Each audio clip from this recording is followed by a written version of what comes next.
All right, welcome. Day 2 here in the Junior League East Regional Tournament Final. Bruce Badgley along with Jeremy Wunderlich. Jeremy, our resident expert here on recapping our action today. So day 2, talk a little bit about the action. How many games have we had so far? 3 so far today. This is game 4. The first game this morning was Dixon City and Mountain Post. Dixon City won that game 7-5. Second game was Norchester and Beach Creek. Norchester won that game 8-2. And third game was Spring City against Fort Washington. Fort Washington won that game 8-2. Wow. So talk a little bit about the format here. So obviously we've got 3 days of kind of round robin action, and then what happens then on a Monday? How does that all happen? So the bracket gets broken down into different regions. There's 4 teams on each side of the bracket. You play each other once, then basically seed one or the top 2 teams out of each side of the bracket play Monday. So the first place team in bracket A will play the second place team in bracket B. First place team bracket B will play the second place team in bracket A on Monday, and then the winners of that will play in the championship, and both teams then go to states. Wow, pretty incredible. Where's the state tournament being held? State tournament's in Homer City. Okay. So it's out wow, right in Indiana. the center. Yeah, out towards Indiana, PA. Yeah. But I'm familiar with Homer City and have covered some football games there. Didn't exactly know where from the baseball perspective. But so tonight, gosh, you guys are up against. You had a tough 4-0 loss last night to Norchester, and Northampton coming off an 8-1 win. So, coming into this game, I mean, any difference in philosophy in, how you approach the game? No, I mean, we know going into it that Northampton's a very, very good team. Ethan Grimm's going to get the ball. He's one of our top pitchers. Hopefully he can come in and shut them down. Again, they're a solid team. They do the little things well. They hit the ball for power. They play small ball when they have to. They're a great all-around team. Just from watching them play yesterday. As far as our approach, no, we're not going to change anything. We had big runners on base every inning last night except for one. You had your opportunities. We had the bases loaded twice, and we just couldn't get it done. So it's a matter of a timely hit here or there, and it's a different ball game last night. But the ball bounced their way last night, didn't bounce ours, and hopefully we can hit the ball a little bit better tonight. Well, that's baseball. Listen, thanks so much. Absolutely. Appreciate it. Best of luck tonight. And we'll be right back here with Scott Emmerich, who is our special from Evolution Baseball, our very special guest tonight doing play-by-play. So we'll be back in a moment, gang.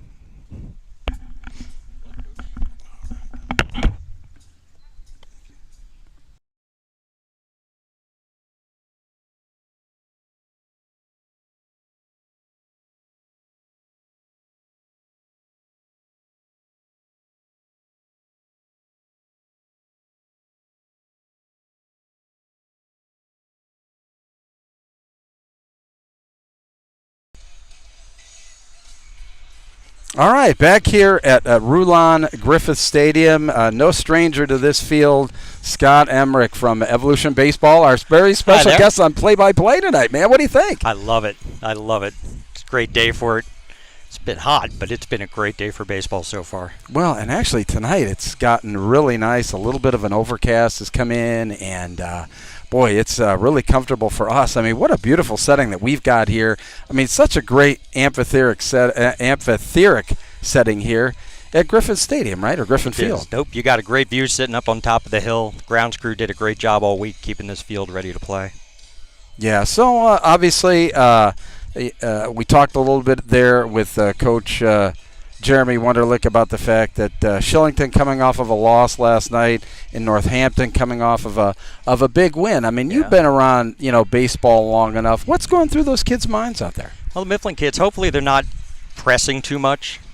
Sometimes when one person doesn't get a hit, the next kid feels that they need to make up for the other person, and then that pressure sort of builds on each person moving up, and they need to do the exact opposite. Just let the game come to them. Yesterday I think they had base runners every single inning.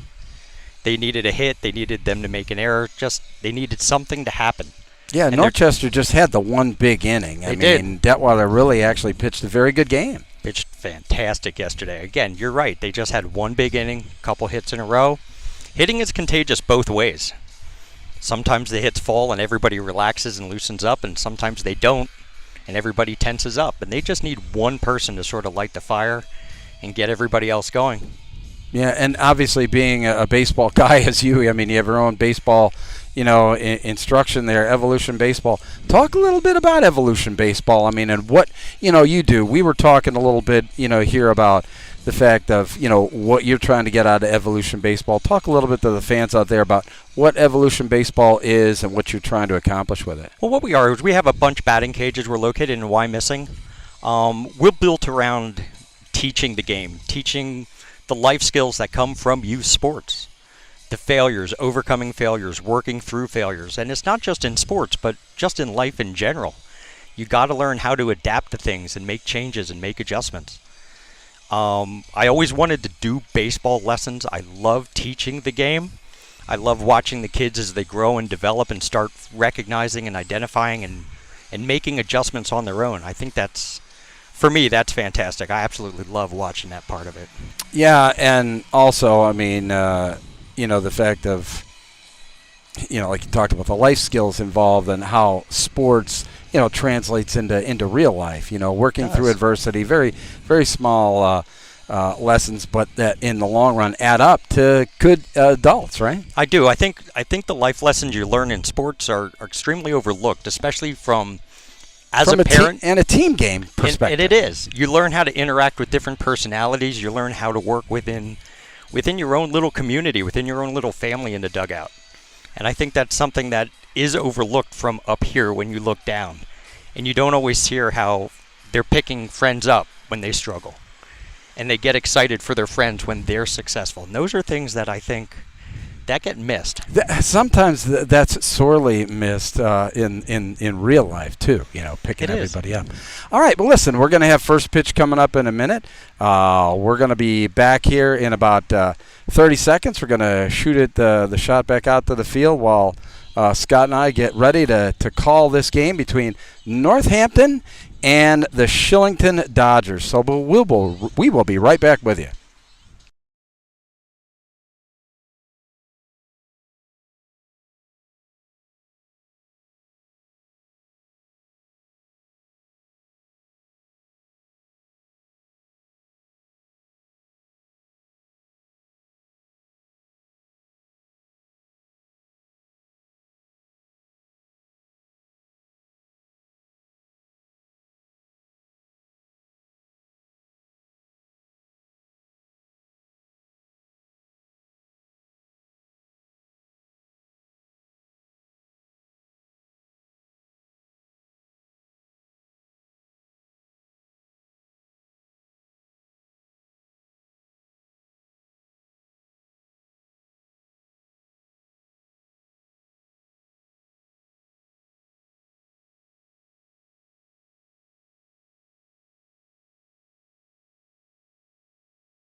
Okay, and we're back, getting ready here. Just had the lineups cards exchanged at home plate, and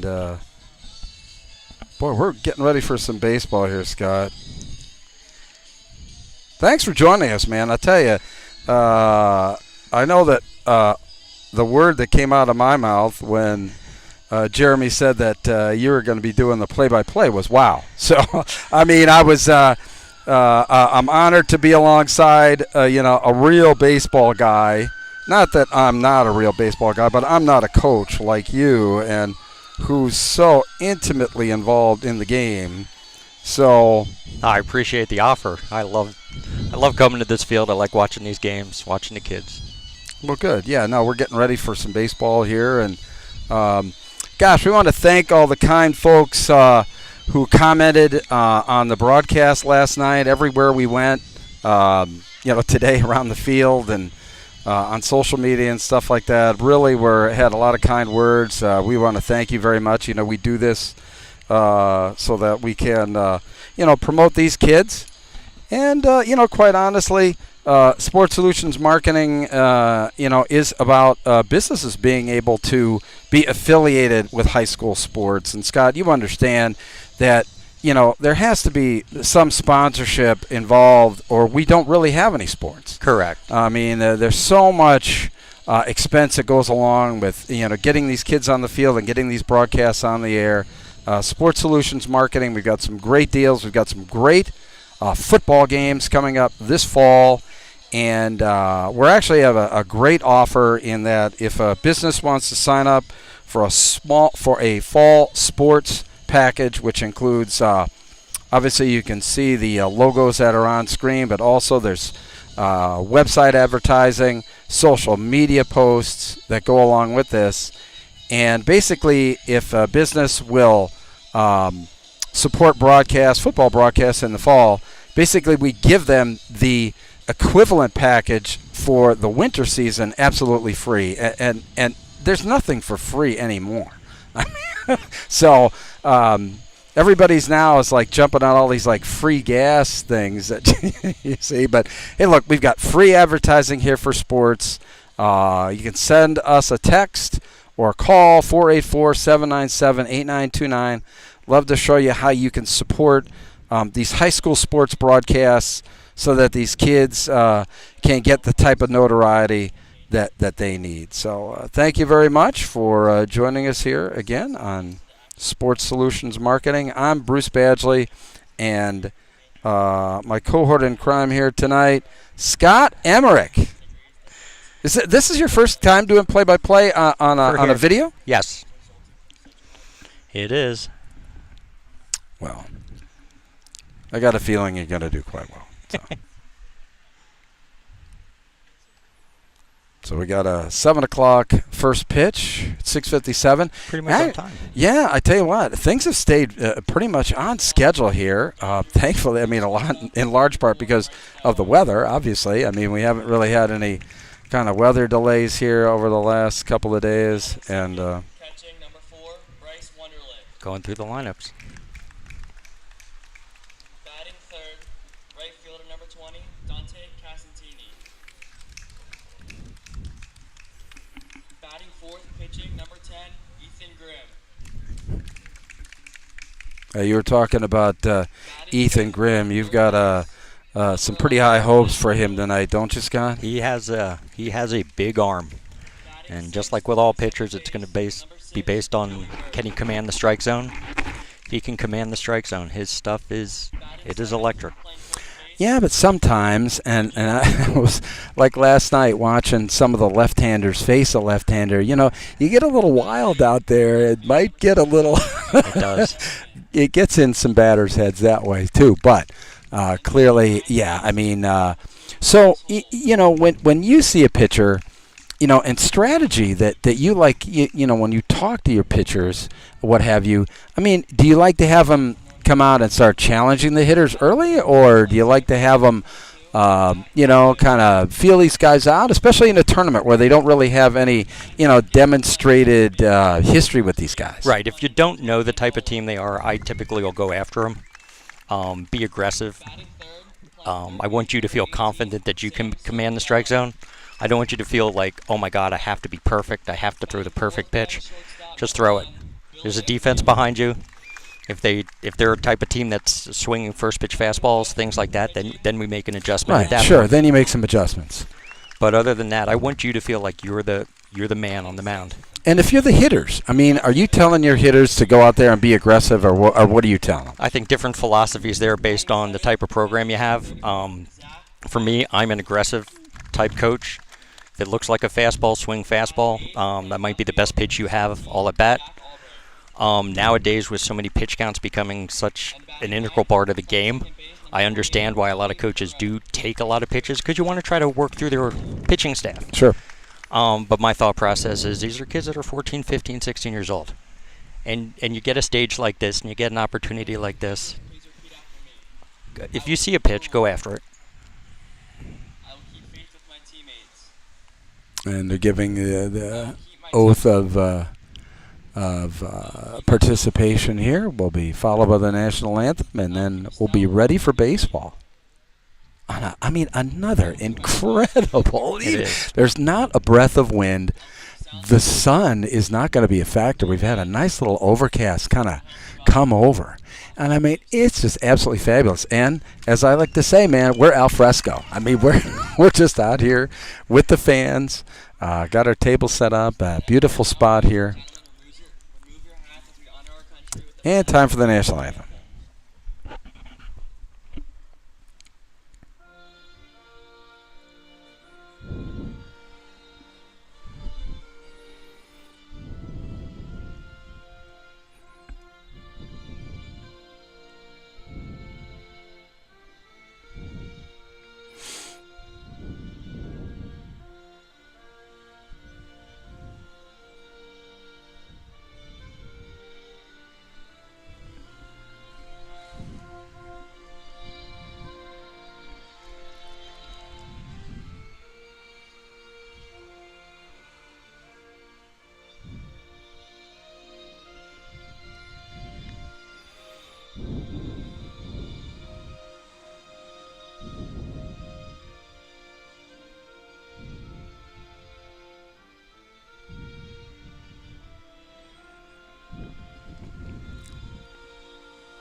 All right, here we go, man.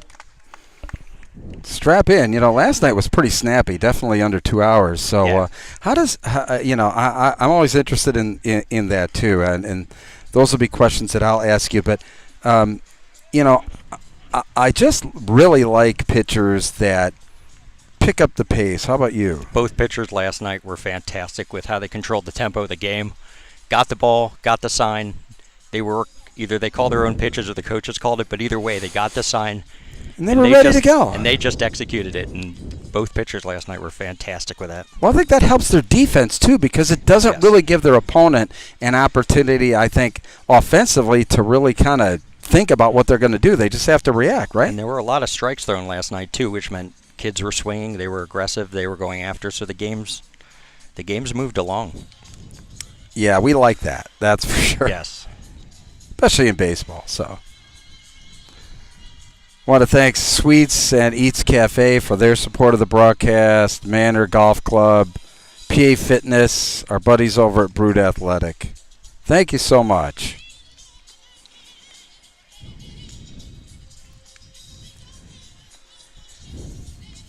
So when I look over their pitcher, Jake threw 21 innings this year, 27 strikeouts, 14 walks, ERA of 3.33. So he does have the tendency to occasionally be wild, but he also strikes out a lot, too. It's Jake Wilkinson, the Northampton starter. That's Zach Apt behind the plate. We'll see those guys on screen, a lot today. Starting pitcher for Shillington will be Ethan Grimm. So, ready for some baseball.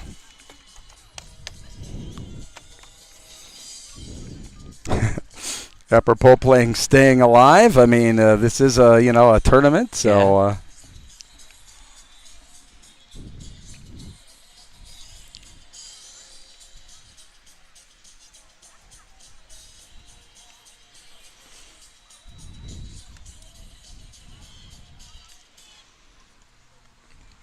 And we are ready to go. All right, Bryce Wunderlich stepping in. I'm sorry, Bryce Detweiler. Wrong Bryce. And they're back-to-back in They the are. batting order, too.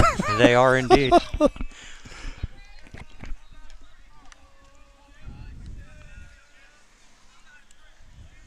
See how he approaches.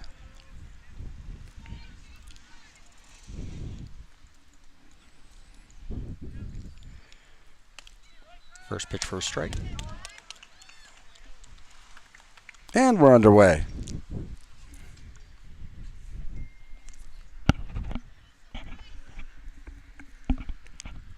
Jake gets into his windup. Down and away, ball.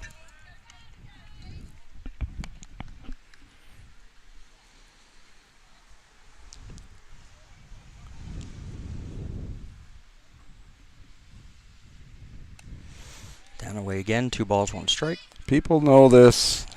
Every broadcast I do, but I just think, you know, what a coach or manager can do to kind of get the blood flowing of his team early on is so very important. High pop up there. Fly out to third.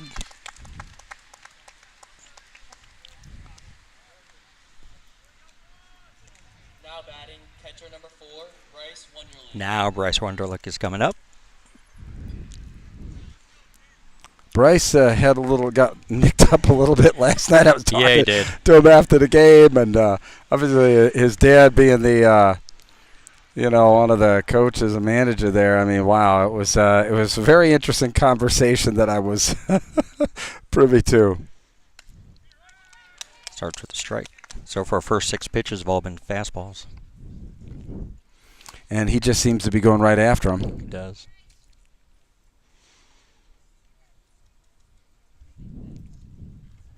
Oh, there we go. I just jinxed that one. That happens to me all the time. It's so 1-1.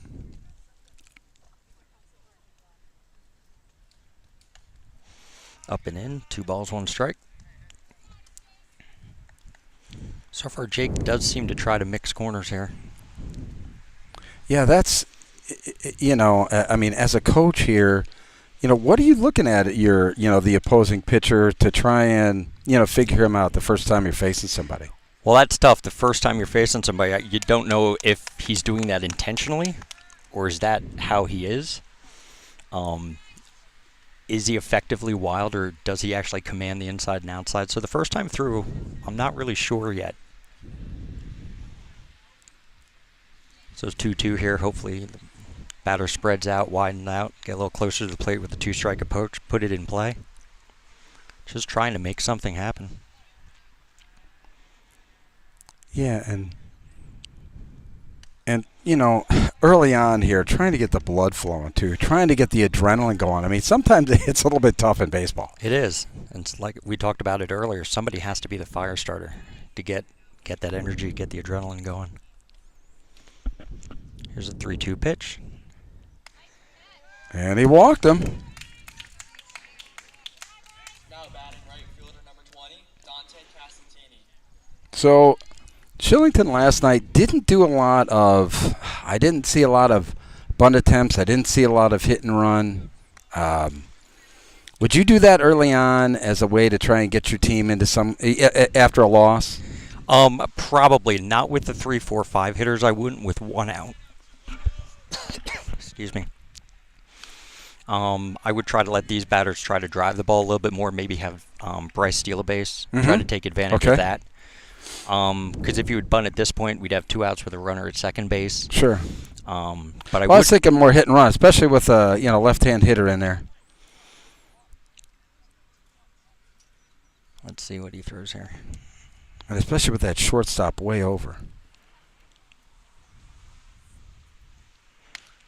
Yep. So now it's 0-2, so he's got to kind of protect.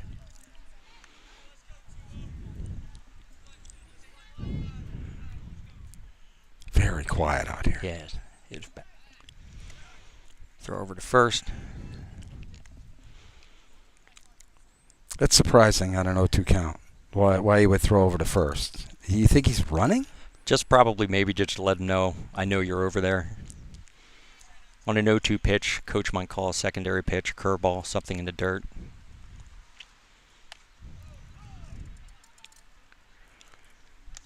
Kind of wasted that one up and in. Did. As a hitter, you want to try to get back to an even count, get something back in your control. Good-looking hitter. The right fielder is camping on him.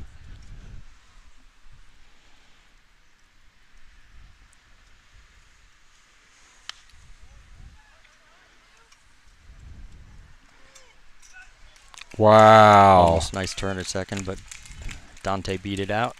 Yeah, a little bit. Last night, and I saw, just some of the fielders there. They were a little bit, making sure, a little bit apprehensive, Yes. sometime early on in the game, so. Now that's a ball I would have thought the shortstop would have taken himself. He had the momentum going. Correct, towards the exactly. Rather than to throw, and then he's got the momentum heading toward first. Correct. And he's very fast at first base. So 2 outs now. Are you stealing? You're going to hit and run? I mean, My mentality is I would steal because Dante's fast and Ethan Grimm can drive the baseball. And you really don't know the arm of the catcher either. Let's see if they can throw He's him going. out. Dante's going. The throw to second is not in time. Yeah. See, good move there. I mean, not because we kind of said that he should do it, but I think it's a way. That's how you test your opponent. Right. Let's see what kind of an arm the catcher has. Put some pressure on them. Early on. Yep. Don't wait. Let's see what these guys got early. And again, Ethan Grimm is a strong hitter. So when he hits the ball, Dante has a great chance to score. So, I mean, we were, Coach Wunderlich talked about it in the pregame. They had their opportunities last night. Let's see if they can take advantage of an early scoring opportunity here today. Jake checks the runner, comes home. That's a great play. That is by a the nice second. play by the second baseman, backhanding it, and a strong throw over to first. You're right.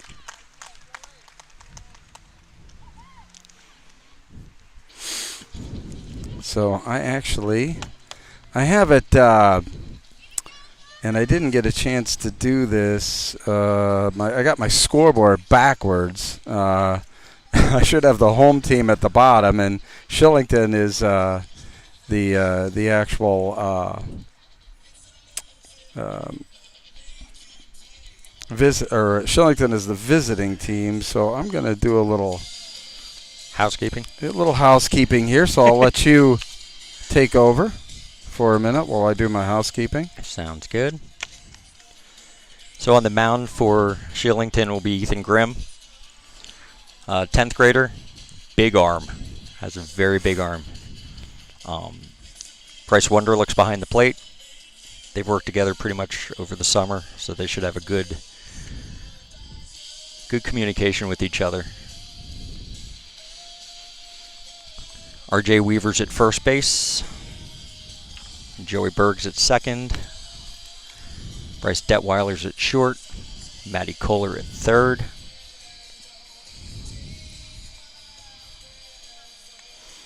Andy Hiskins in left.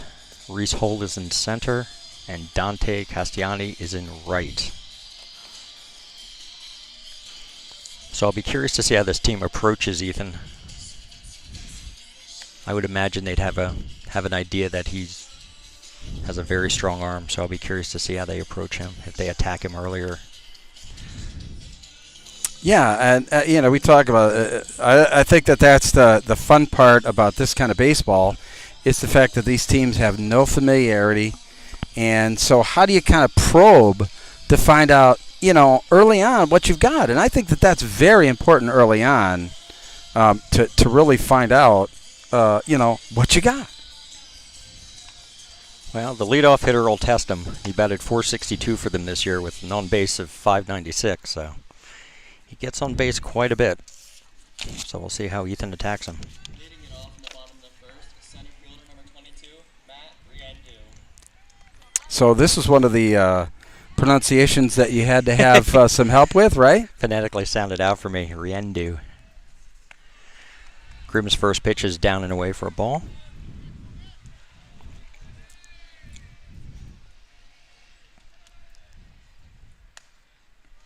Just outside for ball 2. Ethan's one who pitches with a very nice pace, too. Yeah. It'll keep the defense ready. Right. That's what I think. There's such an advantage to having a fast-paced pitcher in that, the offensive team really has a difficult time setting up strategies. That was actually, I thought it was 3-0. It was actually one 2-1. pitch was called a strike. Yeah, 2-1, right. So now it's got a 2-2. 2-2. There we go. All right. Just making sure at least I know where the balls and strikes are on the scoreboard tonight. I had a difficult time yesterday, not only because of the sun, but Excellent first pitch. time here. That's a great strike out there. And that's without a doubt his put-away pitch. As good as his fastball is, his slider is outstanding. Yeah, and that's, you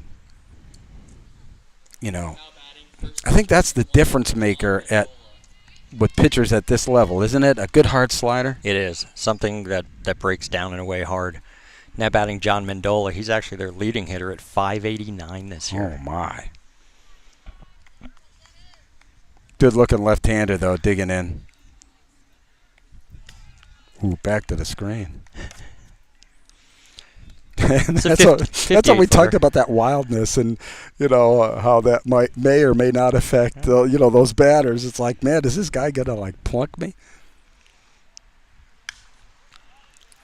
Again, that's a fastball hitter at the plate. And good smooth stroke there. 1-1 count.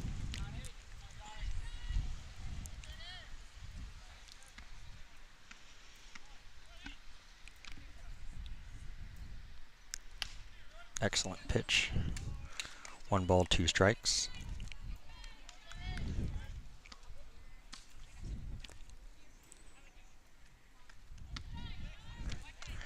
Now John, for the year, only struck out 3 times the entire year in 71 at-bats. Wow. So he makes contact. Except that at-bat. Wow, that was a great pitch on the inside corner. And that tells you about his arm right there. For a kid that struck out 3 times in 70-some at-bats to get locked up. Well, part of that, too, could be, like I said, first time through a lineup against, a pitcher there's got to be some feeling out process on both sides. Sure.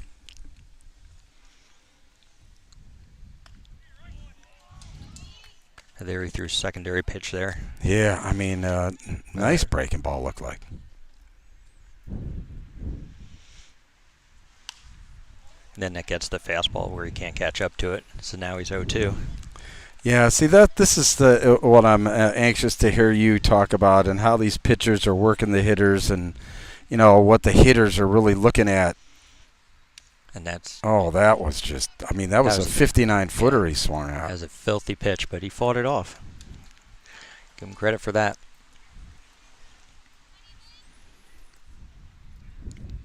So again, working at a great pace, gets a sign. Ethan gets in the windup. Dribbled it foul there. Batters fighting. Sam Serpiello hit .393 for them this year. And he only struck out 3 times all year as well. So his team seems to have a 2-strike approach. Solid. Ball up the middle. Nice job. Nice play by Berg going in the hole. That was a great lot of range there, going to his left, and a solid throw to first ends the inning. Excellent play. Nice first inning for them. All right, going to the top of the second here. We want to thank our friends over at Sweets and Eats Cafe for their support of this broadcast. They're celebrating their 1-month anniversary of being in business. They're located in the Kenhurst Shopping Center, back by the, if you're familiar with that, here around Governor Mifflin. They're back by the post office there in the, the Kenhurst Shopping Center. And a lot of great menu. Visit their website. That's the best place I can tell you to see, what they offer. Sweets and Eats Cafe, thank you so much for supporting the Junior Legion Regional Tournament.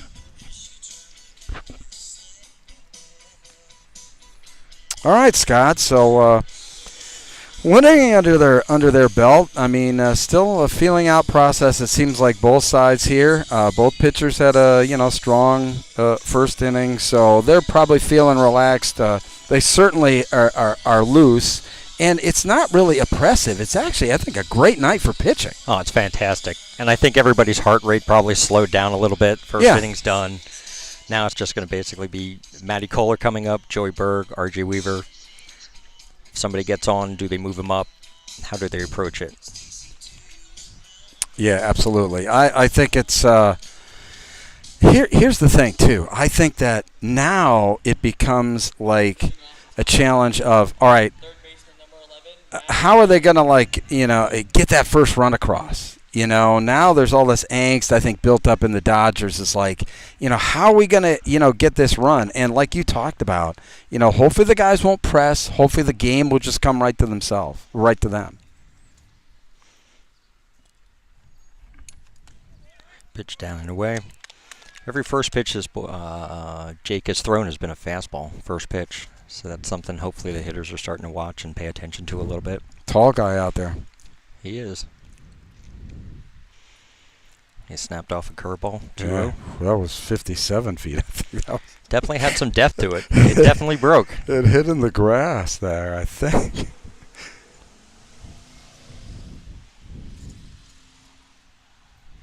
Jake gets into his windup. The pitch. So now 1 ball, 2 strikes. So Matty needs to go into a 2-strike approach. Again, put it in play.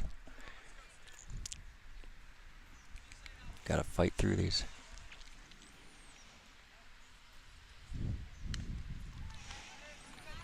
Stays alive. Jake humped that fastball up a little bit.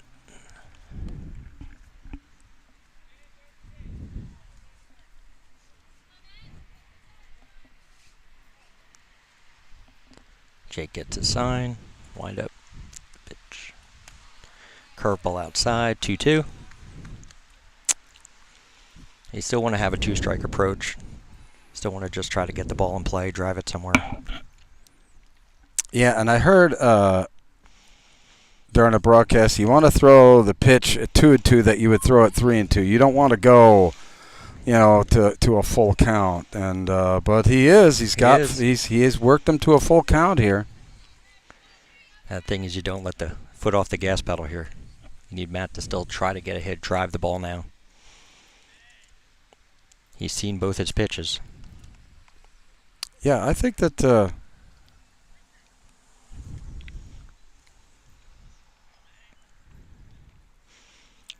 Pitch. drives it to left. Nice grab there by the center fielder. Now batting. Good second bat by baseman, Matt Kohler. Joey Berg. Now batting second baseman Joey Berg.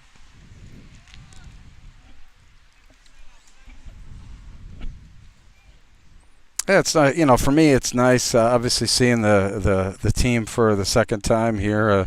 Obviously, some familiarity here, but yeah, I'm just anxious to see what they're going to do to try and get off the schneid here as far as getting somebody across the plate. And again, that's where you sort of hope they don't press, trying to do too much. They've all played this game a long time. These things happen. The ebbs and flows of the game. That's 2 balls, no strikes. He could be looking fastball to drive. Maybe Coach Jeremy has him take a pitch. I'd have him swinging away. Yep. And you and I had talked about that earlier before the game. I said I always want to be the person that tries to get something started. Yeah, right. Especially now. Especially now where you're trying to get that first run. Let's permeate some aggression out there on the team.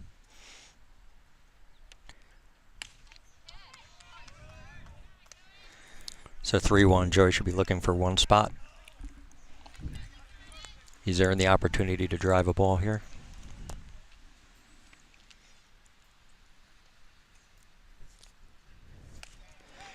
And he walked him. That's just what they, just what they needed. And the other thing too, related to that is, making sure that, or to try and get that defense moving here. Okay, try and make them make some decisions. Get them out of position a little bit. And similar to the first inning where they have a runner at first base with 1 out, and you have a lefty batter right now, that'll help protect the runner a little bit if they do decide to steal. First pitch is up and in on RJ.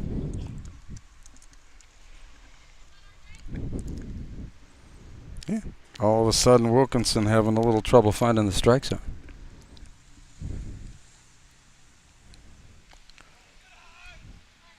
And he definitely has a longer windup to the plate, which could come into play if they try to steal more bags. Yeah, that's a great point. He is not one of those pitchers that's very fast to the plate.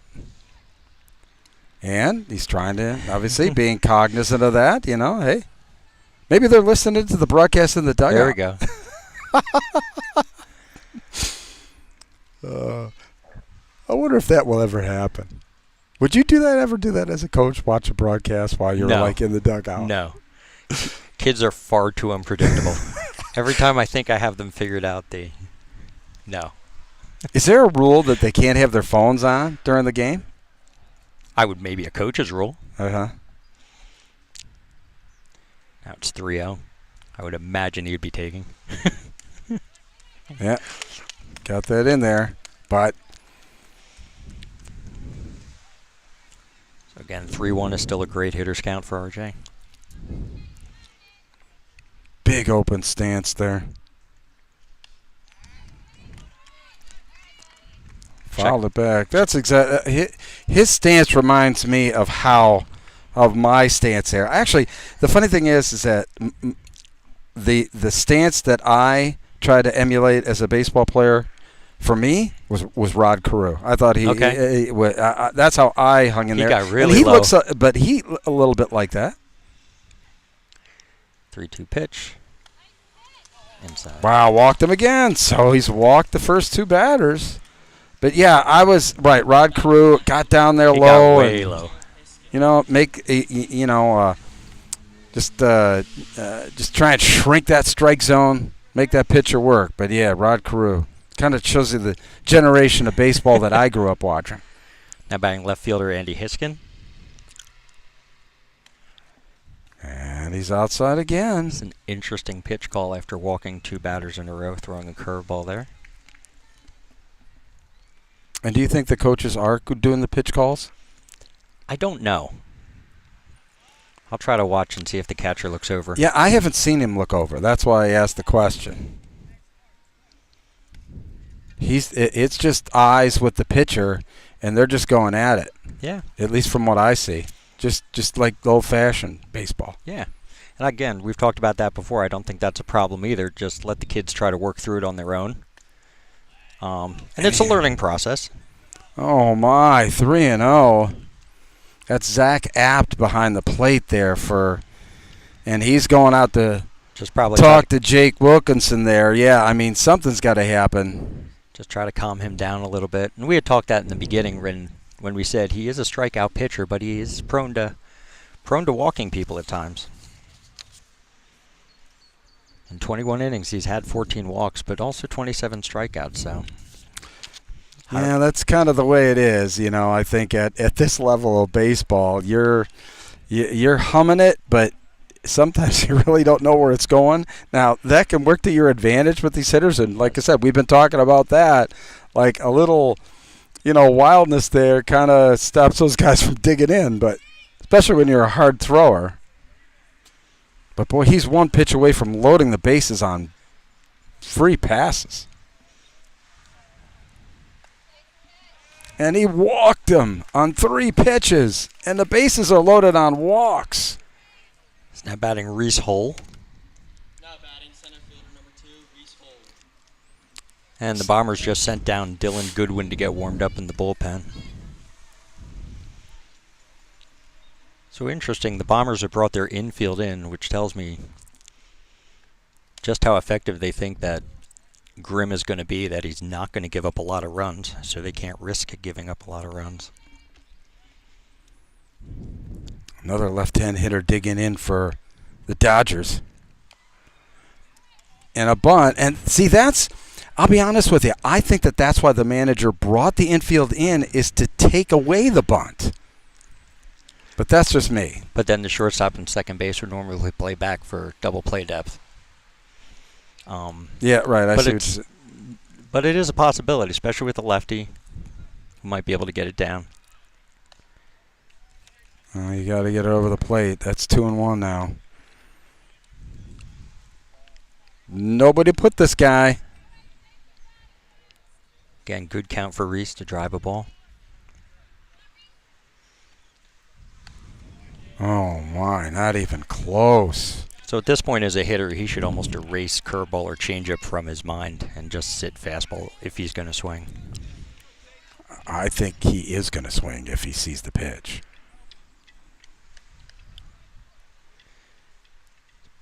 Big pitch in this game. And walked in a run. Oh, my. And this is where the bench can start getting a little fired up. They can relax a little bit. Right, exactly. There we go. I mean, you know, let's just say we really didn't manufacture anything. It just happened for us. Right. And so this is going to mean a pitching change with the second visit to the mound.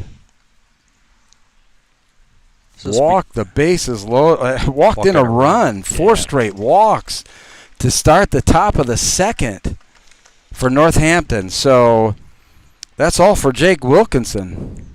Now coming in is Dylan Goodwin. According to the stats, only threw 2 innings this year. Wow. So I guess I can understand that. Is that this early in the game, you're not going to bring in one of your maybe one of the guys that one of your arms that you're going to need the rest of the tournament, right? And they, again, with pitch counts and all those things, trying to keep an eye on everything. Maybe he's here to get through this inning and the next inning. Right.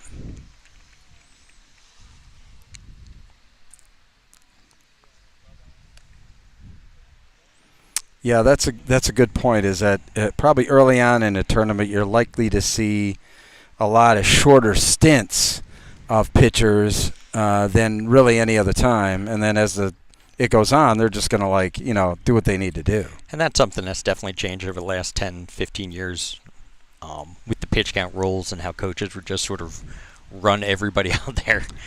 If you were one of the better arms, you can go out there back-to-back days, and that's just how it was. And coaches don't have that option anymore. Yeah, correct. And rightfully so. I mean, kids are out there ruining their arms and their careers and everything else. So, but, I mean, it didn't seem to, quite honestly, didn't seem to detract from the game or what have you. But, that's true across the board with just about everything. I mean, a lot more education, into, the strains on young athletes' bodies, not only when they're participating, but when they have injuries, right. I mean, I see that all the time is how incredible these trainers are and knowledgeable to make sure that when there are injuries or what have you, that these young athletes are getting the best possible treatment in the fastest possible time. So now leadoff hitter Bryce Detweiler's stepping up. So Dylan Goodman. 1 out, bases loaded. And he was aggressive right off the bat, hits a ball in the gap. Oh, all the way to the wall.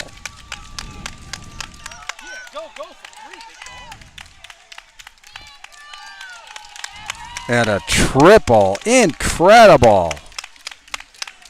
Well, I guess we just had our question answered on getting going, right? Correct. And again, the walks started the fire. At least that was the spark. And Bryce with a tremendous hit out the left center field. Now Bryce Wunderlich coming up with 1 out. Detweiler on third.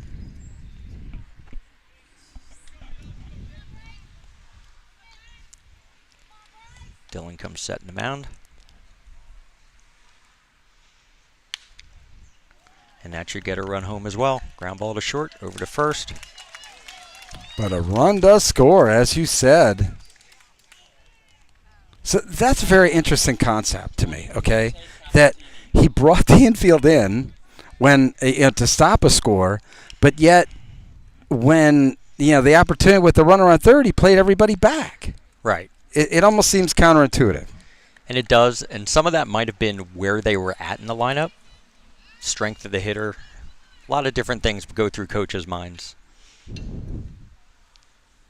Who's on the mound? Who's on the mound?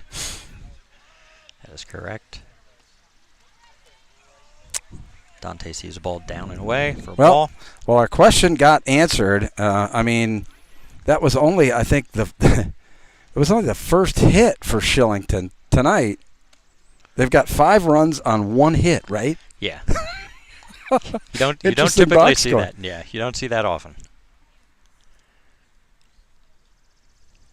I don't know if I've ever seen that. But that's Junior League Baseball, right?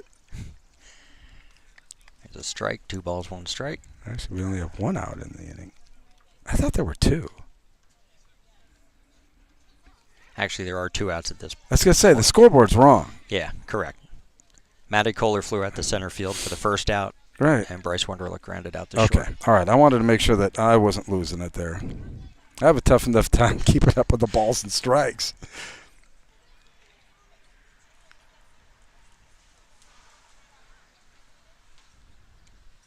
It's ball 4. Now this will be interesting because Dante has good speed, but it's a lefty on the mound. There were sort of some base running miscues yesterday, so I'll be curious if they do try to steal a bag, get him in scoring position. Hey, let's do it. I mean, I'd send him. I mean, you're up 5 now. Let's go for it. But see, I'm not a coach, and boy, I tell you what, Northampton really having a tough time hitting the strike zone from the mound. On that last pitch, Dante was going back to the bag on the windup. Yeah, left-handers have such a unique advantage in keeping runners close. We do.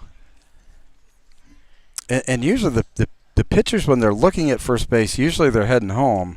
And right. When they're looking at home, they're going to throw to first. I see there the pitcher did a nice slide step.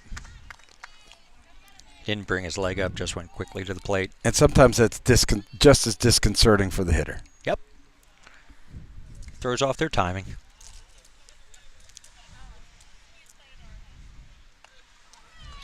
And that does it. Good inning for Shillington. 5 runs on 1 hit. Wow. And there were 5 walks in the inning by Northampton. Right? 4 walks. 4 walks? 4 walks, a triple. 4 walks and a triple, okay. So now hopefully Ethan comes out and has a shutdown inning.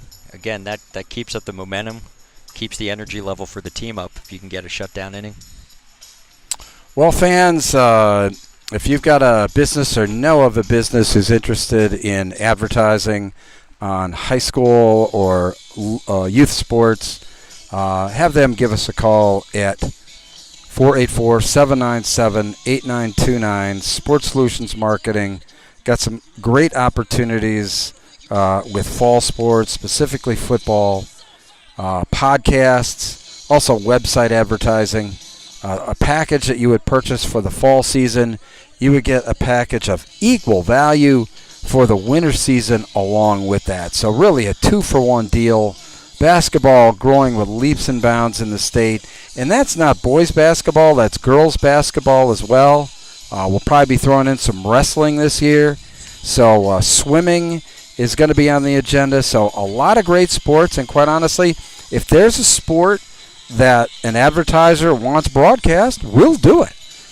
Just give us a call, 484-797-8929. If you have a son or daughter who's participating and you want that game broadcast, we'll be more than happy to accommodate you. So now Ethan Grimm's going to face Billy O'Neill. He hit .448 this year. So this team has some bats. Ooh. Not sure if that was inside or outside if you throw it behind the runner. Yeah, wow. That was and the first pitch too. That was kind of odd. Or maybe he just sent a message. Pitch was down 2-0. So again after a big inning. Got it back to 2-1, and again, Ethan's working with a great pace. Gets the ball, gets the sign, throws the pitch.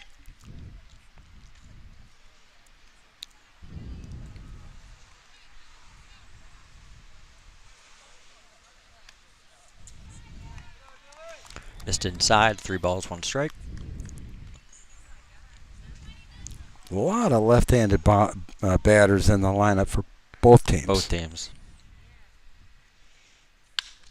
That's a broken bat. Single up the middle. So good start there for Northampton to try and get back in this game. I think a very important hit. I think gives them an opportunity to maybe, somewhat put the pain of that last inning behind you when you can get a quick base runner. Right. Has you start thinking offensively, which is what they need to do right now. Now batting 21, Mason Wiener's coming up. He's coming in for the pitcher, Wilson, who was taken out.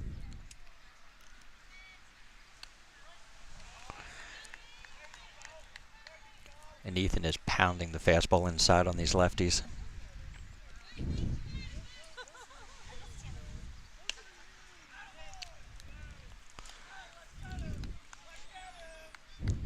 Again, just needs to rear back and fire it right now. Trust the defense to make the play.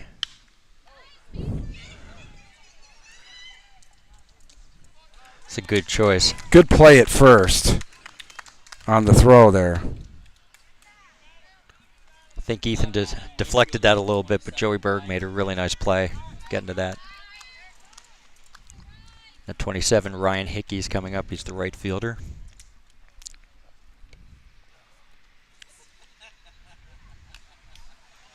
Again, working ahead. Yeah, he has been getting ahead of the hitters consistently, with the exception of the first pitch that he threw behind the guy. He just missed.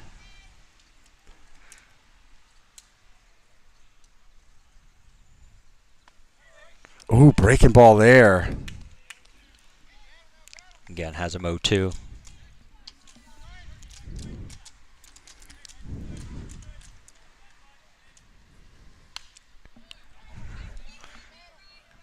Foul ball.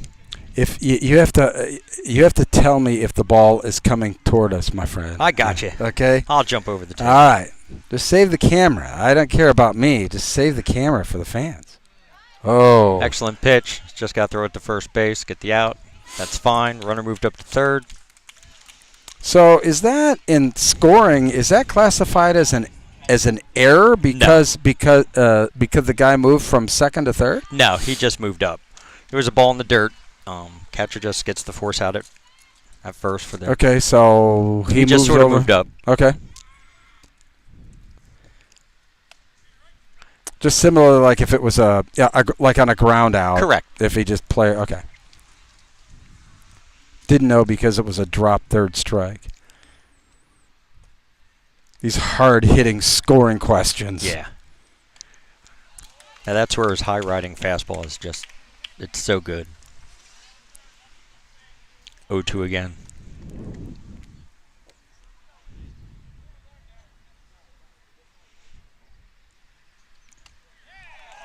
And he got him looking that time. Wow.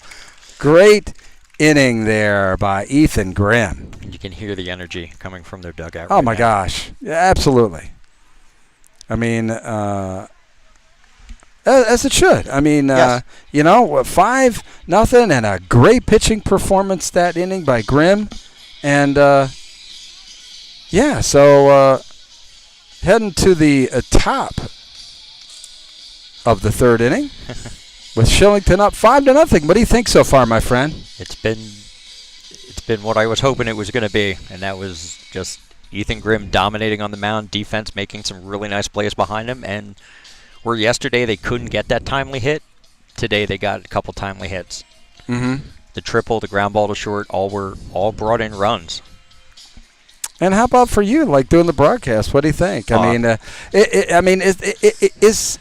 try and make it, at least the way that I try and do these broadcasts is, when I talk about being al fresco here, It's just, a couple guys in the stands, a couple fans watching a baseball game, and that's the approach that we're taking. We hope that the fans like that.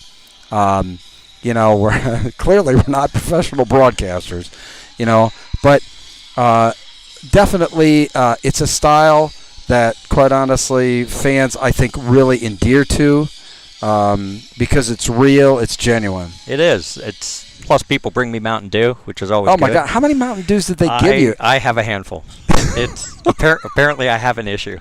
You have a fan club is what you've got. I have an issue. There wasn't a person that went by that's like, oh, my God, I saw you're doing the broadcast. Good luck. And here's a Mountain Dew. Here's a Mountain Dew.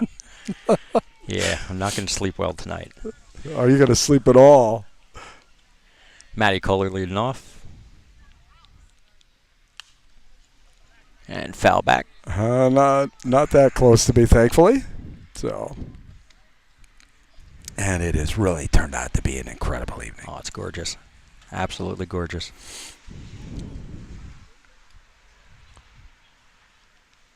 So you could see how much more relaxed they were. Matty went right after the first pitch. And who we got on the mound right now? This is Dylan. Oh, Dylan Goodwin. Still Dylan Goodwin. Dylan Goodwin, okay. That's what I thought. Lefty with his two-seam, and he throws a big looping curveball.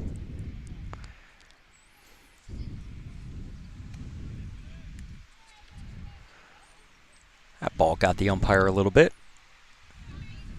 I mean, and, let's some thumbs up for the umps out here. I mean, it has been so hot, and these guys are out here for the love of the game, quite honestly. Pitch is down, 3-1. Northampton having difficulty getting it into the strike zone.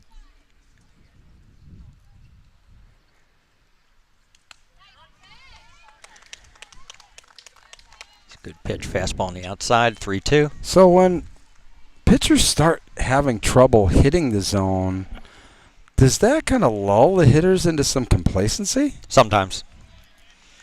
Like sometimes you'll just see them, especially when they're very young, a lot of times hitters will be like, a walk is as good as a hit.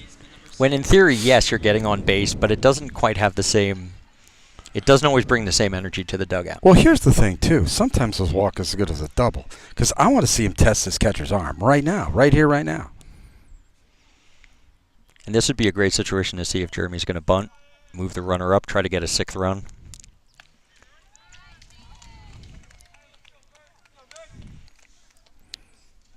Because in these types of games, every run is...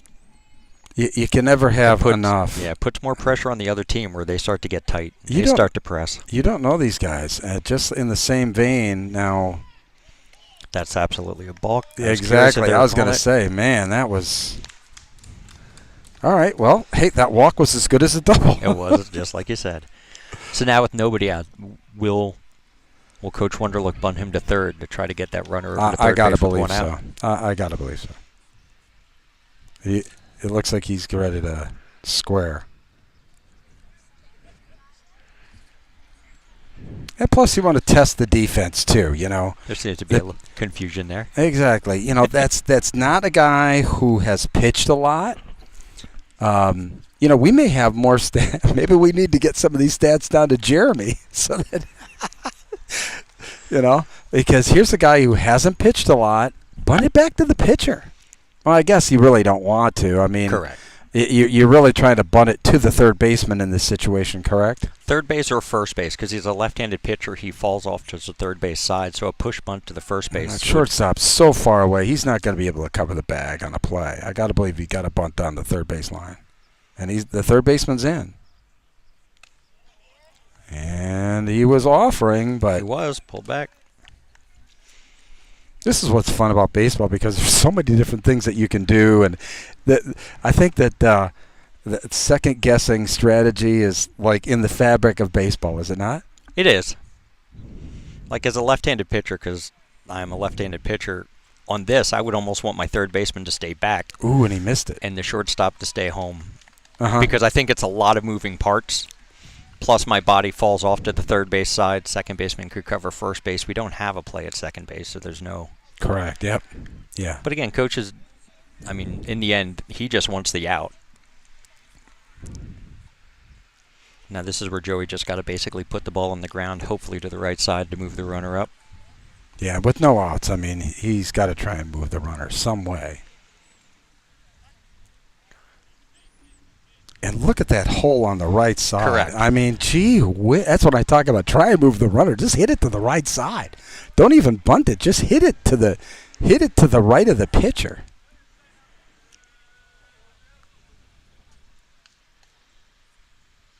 Which he tried to. Did. It's a good pitch up and away. Got him out. R.J. Weaver coming up. Out number one. R.J. walked his first at bat. So still a runner on second. That right fielder is camping on him again. Oh, I moved in.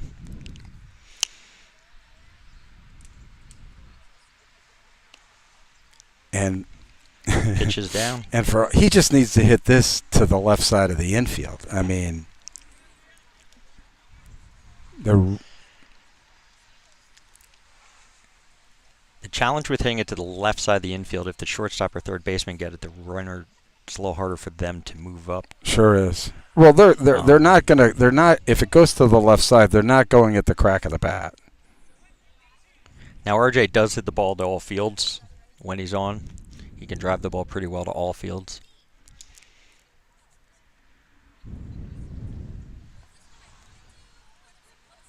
There's a windup in the pitch.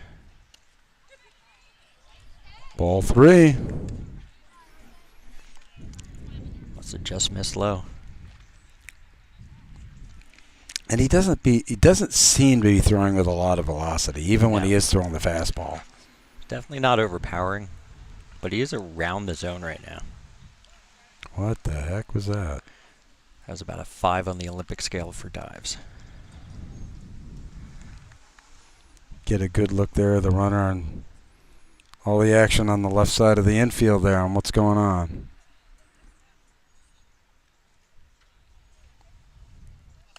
And again, as a young pitcher, it's 3-0. He's not going anywhere.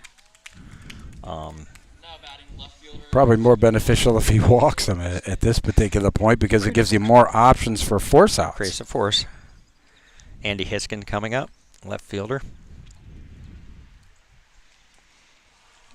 There's got to be a reason why he wears number 75. So they're making a switch in the field here. I'm going to assume that he's probably going to one of their pitchers. Yeah.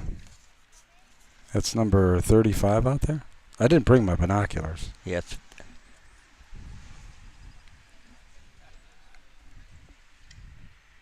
Yeah, he's going to go, I think, warm up.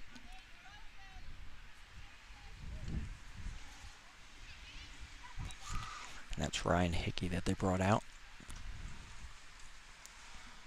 First and second, one out. Shillington, another opportunity. And pitches up and away. Yeah, he's just really not throwing much velocity at all. And struggling with the zone. Yep.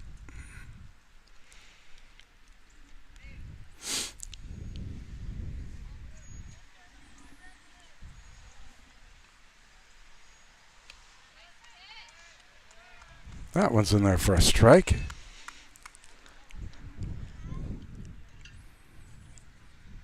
And this is where sometimes these long innings can start to drain some of the energy out.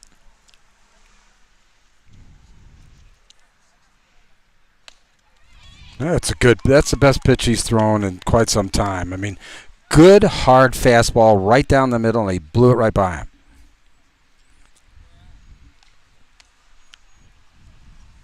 Let's see him do it again. See if Andy can put this ball in play. Like you said before, that right side is wide open.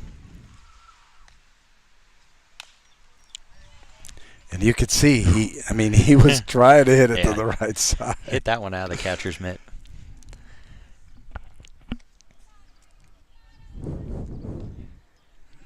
Nice crowd on hand again. It is. I mean, why not? I mean, a beautiful night.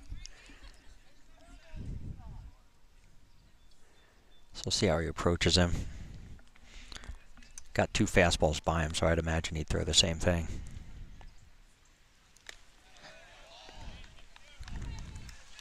Got it back to 2-2.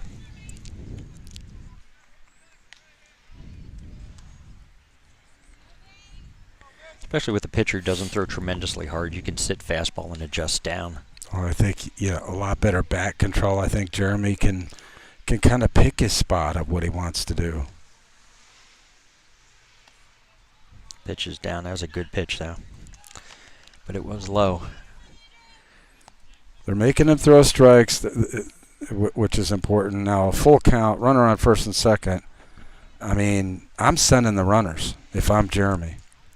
The only reason I don't think I would is because he did swing and miss at one. And he struck him out. Chalk that one up there for Mr. Scott.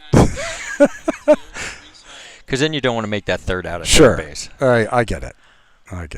Right. Strike him out, throw him out at third. Yeah, that's not a good look. Then it gives them momentum back. Well. And then Reese is up. And Reese can turn it over to Bryce Detweiler. It's a good pitch.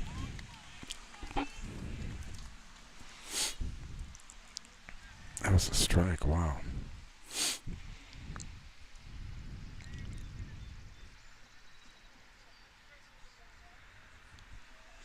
He comes set. Just wind up in the pitch. Boy, he gets away from the catcher a little bit. The runners can't go. See, and that's one I'd like to see my runners advance on. Almost see that curve, see it in the dirt. If you keep your feet moving, you have a chance to move up, and then you have 2 runners in scoring position. Yeah, that's where I think when we talk about like getting in the strike zone or whatever like that, the complacency is not only with the hitters but the base runners too. Right. And you got to take these opportunities when they're there. Good cut. Yeah, good pitch there too.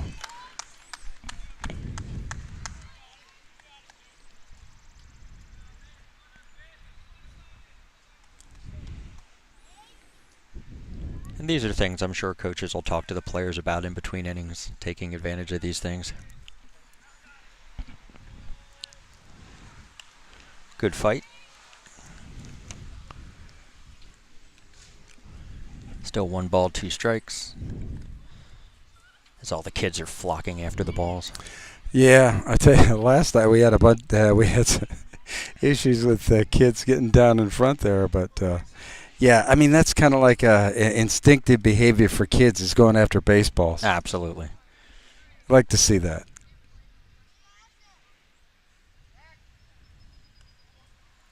It's a nice pickoff attempt.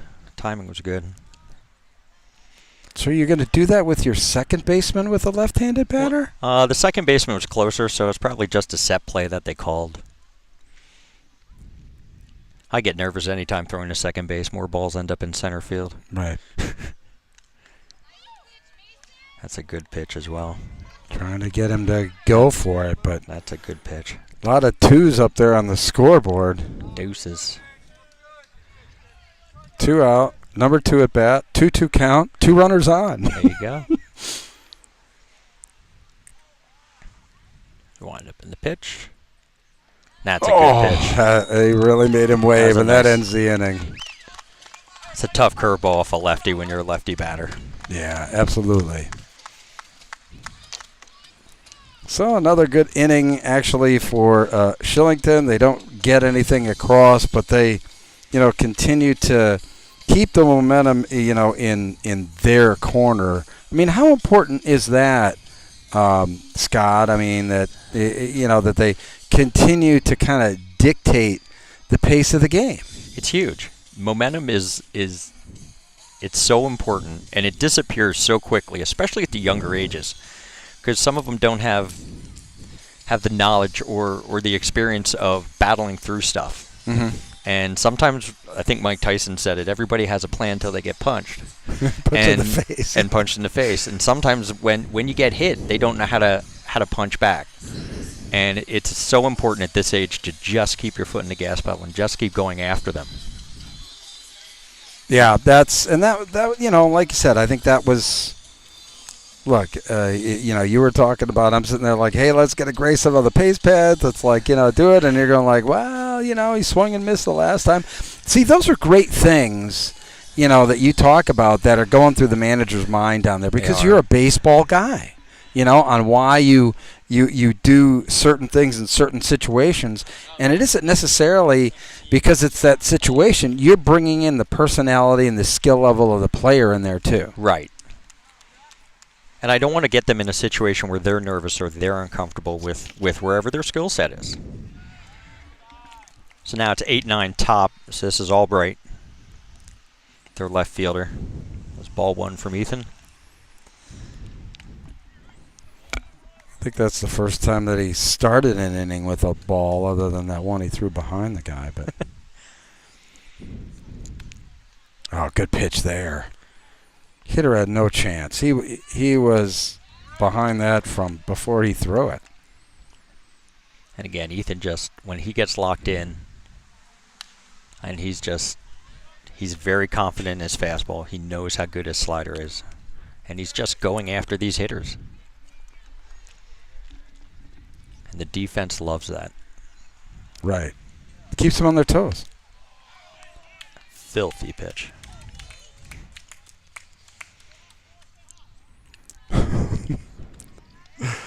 There's the strikeout ball heading out into left field, but that's okay. I mean, it was a strikeout, so. I'm sitting there, for a second there, I'm sitting like, did I miss something? Did the guy actually hit the ball in the hole? Yeah, that's never a good look. Now batting Joey Perone. And again, pounding that zone, getting ahead. That's been the MO tonight for Ethan Grimm of the Shillington Dodgers, out on the mound, having a great effort. Yeah, I said in the beginning, when he is locked in, he is electric. Pitches outside, 2 balls, 1 strike.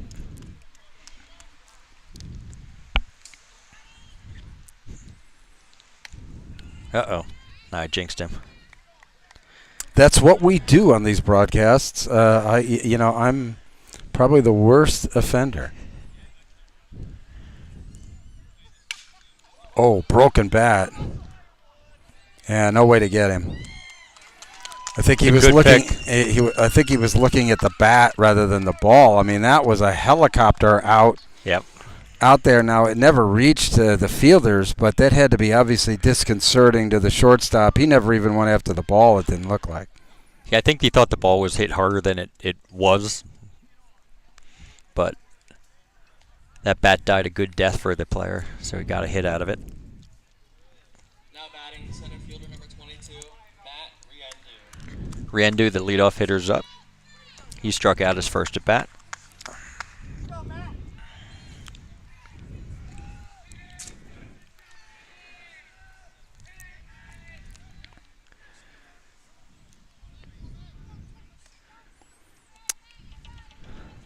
Would you steal in this situation? No, when you're down 5-0, right, it's very. I was going to say. It's a great pitch. You know, we've seen a couple of these throws over to first that, quite honestly, situationally, probably, you know, they weren't going to go. And I mean, I understand you want to keep the guy close, but there's more risk in throwing over there than there is anything else. And I think the way he lobbed it over, once he stepped off, he realized, oh. Yeah, I didn't need to do that. I didn't need that. Now he's 0-2 on the batter. Right. He just needs to concentrate on the guy at the plate. Wow, he's going to second. Oh, my, he called him safe. Said he missed the tag. Wow, because the ball was ahead of the runner. That was an outstanding throw. It was. And that was not an easy pitch for Bryce Wunderlich to handle, and he really a great throw down there with a lot on it. Yeah, he had a much better angle calling that than I did, but the ball beat him by a fair amount. But so, like I said, surprising stealing down 5 runs because that run really doesn't matter. That's a nice hit. Nice catch by the left fielder. Did a really good job tracking that ball. And again, that's 2 down. first baseman number 20, John Mendola. And John Mendola, this is the lefty. You were commenting on how good his swing was. Yeah, just smooth in that box. You can see, what is he hitting, like 5 something? 589. 589. And his on base is 671, so he is a dangerous hitter for them. Oh, my. That's just insane. 589. But this is the kind of thing I think Ethan Grimm just loves to battle. He's like, it's me against you. Let's go after this.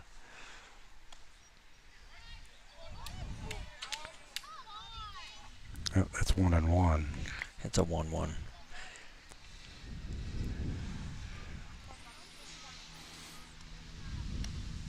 It's inside, 2 balls, 1 strike. Well, first time that Shillington has been threatened, and Mr. Grimm. Oop. Ball got away. So a runner all the way to third.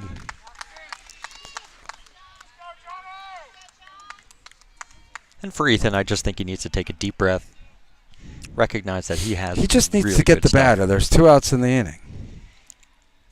Correct? Yeah. I'm Correct. having a tough time seeing the scoreboard, but good one there. But that was a high, hard one. I Yes. mean, that ball was out of the strike zone. And I think that's one of the examples where a player's trying to do too much. Mm-hmm. I would agree. He 100%. didn't need to do that. And then it looked like he tried to overthrow that one a little too much as well. So now you have first and third, which makes it an interesting situation because the coach could try to steal second, but with 2 out? But with the 3 hitter up, I don't think you will. And especially after that throw by Wonderlake, Mhm. you know, that I mean, he can get these guys. You're good. A little short of me.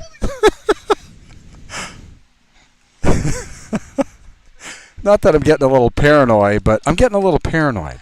You're good. So again, Ethan works on top again.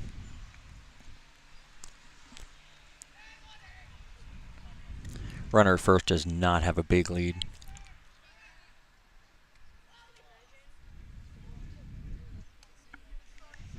And that's more of a, I know you're over there throw. Yeah, that's more of a like, I have a pretty good idea you're going to try and steal.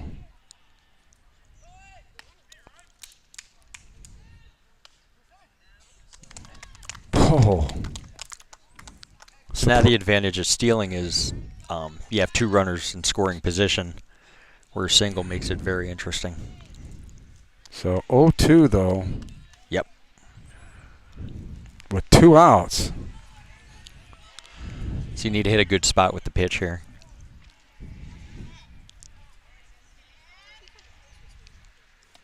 Good location. Great pitch. Tried to get him to go fishing for that one. But it was. I mean, totally reiterate the fact that was a great pitch.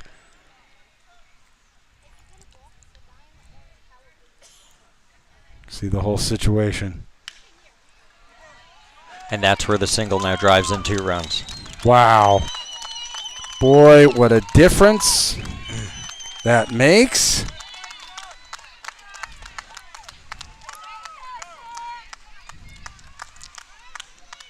So at this point, Ethan just needs to take a breath, get the 3rd out. Shortstop number 1, Billy O'Neill. That's, look, all I can say is that's where that missed tag, okay? Look at that missed tag where they had the guy dead to rights at second base comes back to haunt you. Details. Details, but it's all in the details, right, Coach? Correct. Ethan once again works ahead.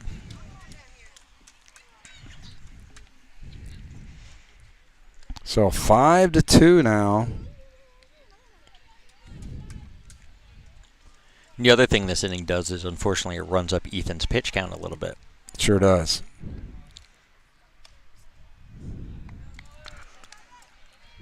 Fastball up and in for a ball. So still a runner on first. You going to send him? I didn't actually watch him run to first, so I don't know. Keep the pressure on if you're Northampton. What have you got to lose here?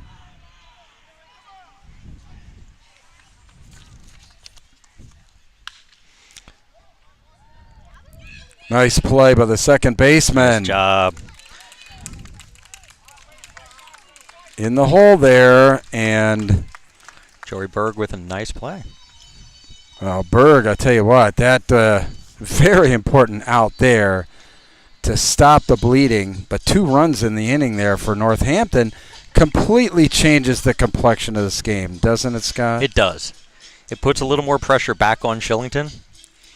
They're still up 3, but sometimes that little gut punch it gets them nervous. I'll tell you what, give credit to, Dylan Goodwin, who was pitching there. I mean, he struggled through it for Northampton. And do they have a new pitcher on the mound, or is that still Dylan, It's number 20? Mason Wiener's pitching. Okay, that's what I thought. I thought that,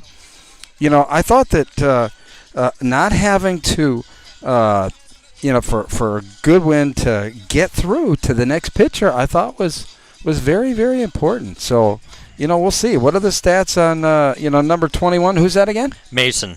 Mason's thrown 20 innings this year, 20 and 2/3 innings, 26 strikeouts, 8 walks. So, stat-wise, he looks like he commands the strike zone pretty well. Low ERA of 2.731. Less hits than innings pitch, which is And his first name? solid. Mason. Oh, Mason, last name? Wiener. Okay. So Yep. Shillington leads off at the top of the lineup. Let's see if they can reestablish the momentum in this game. Because that's important too. I mean, Bombers are going out there to try to have a shutdown inning to keep their momentum going, and Shillington's just got to. Yeah, you can see they have much more spring in their step out Yes. there right now. Correct. Number 34, Bryce Detweiler. Bryce last at bat had a bases clearing triple.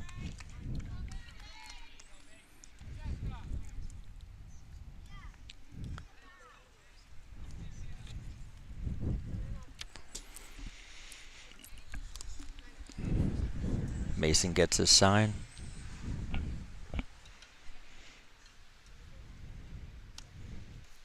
Pitch is low for a ball. Another lefty out there for the Bombers.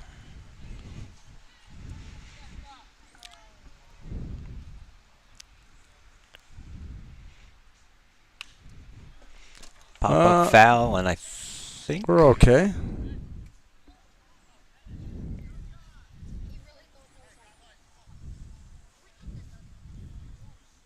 guess it's out of play. Yeah, it was. Nobody seems tremendously excited either way. Yeah. Yeah, the fans, I'll tell you what, they're just kind of kicking back here. It's been a... It's Saturday night. Yeah, right. I didn't even know, I'll be honest with you, the way that it kind of fell here, like Friday, Saturday, Sunday doing these broadcasts is a little bit different. So I think the only way I knew it was Saturday was I was cutting my grass earlier today. So There you go. So 1 ball, 2 strikes.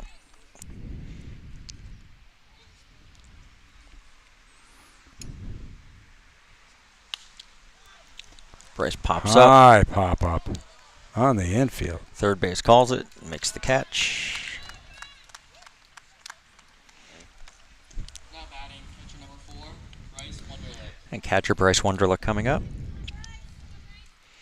Like you said, he wore one yesterday pretty good. He was down for a little while. Yeah, he was out, and then he came back, toughed it out. But talking to Bryce postgame, I mean, he was still a bit on the mend, that's for sure. So he had a rough go. He was really playing hurt yesterday, that's for sure. Tough kid, though. I think half the crowd here felt that for him. Mm-hmm.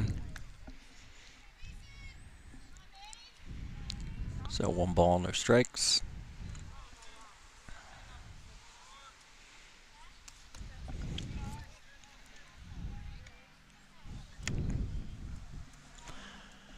Two over.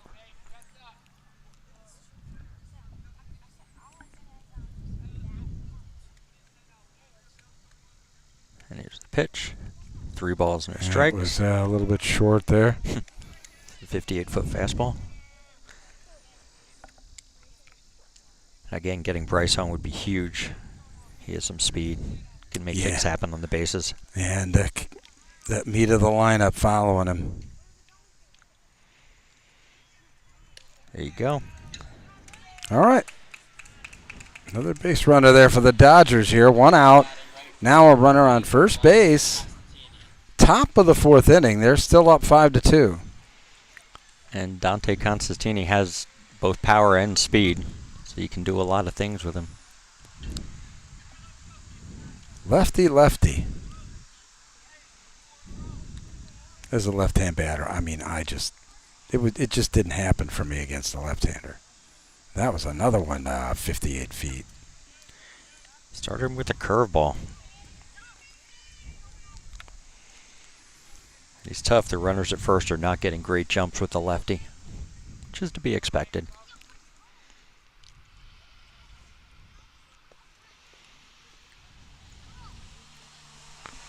Ball Great gets by, so that's going to move Wunderlich up to second base.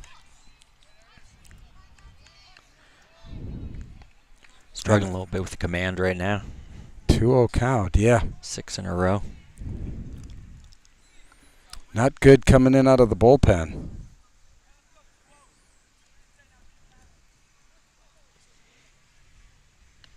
It's a good pitch. Wow. I mean, a bender right across the plate. And, I mean, just froze him. Just froze him in the box. Sometimes you just tip your cap. That's a good That's pitch. correct. And that's exactly right.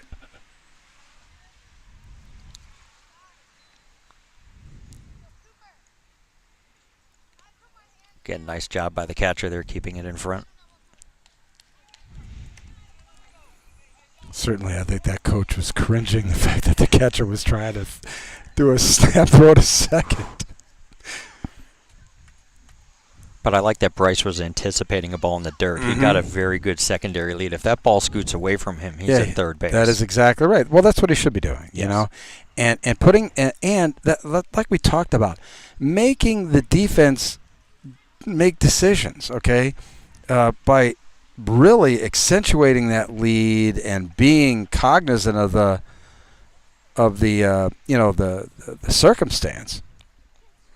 At 3-1, Dante should be sitting on a fastball. 1 pitch, 1 spot.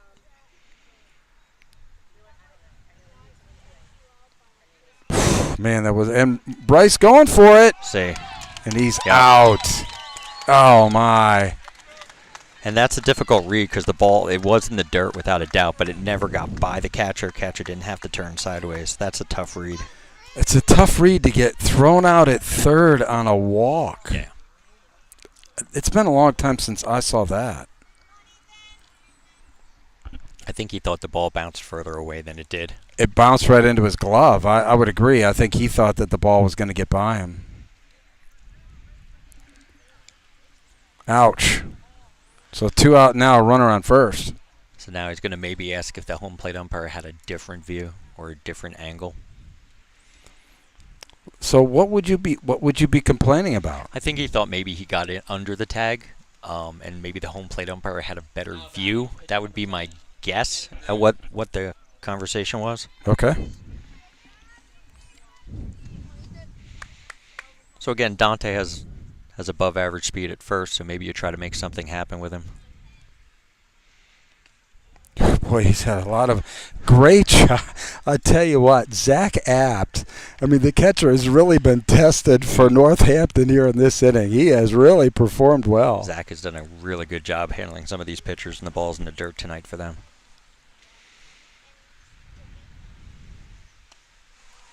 It's down and away. It's a good pitch, but it's a ball down and away. And, I really like the strike zone that the home plate umpire has set tonight. He's been very consistent.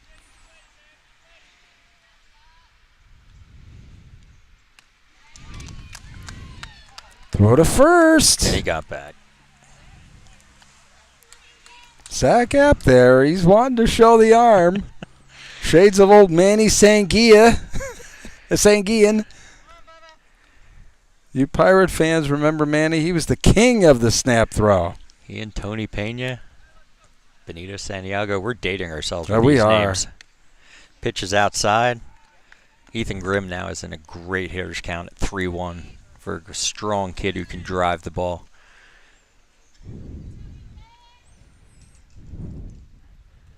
He's sending the runner. And down the line, foul though. I am now. At 3-2. Oh, wow. Tough one, right? Yeah, that's you're really going out on a limb there, Scott. Now the tricky thing is he's a lefty, and I just want to see like if hopefully Dante doesn't leave too early.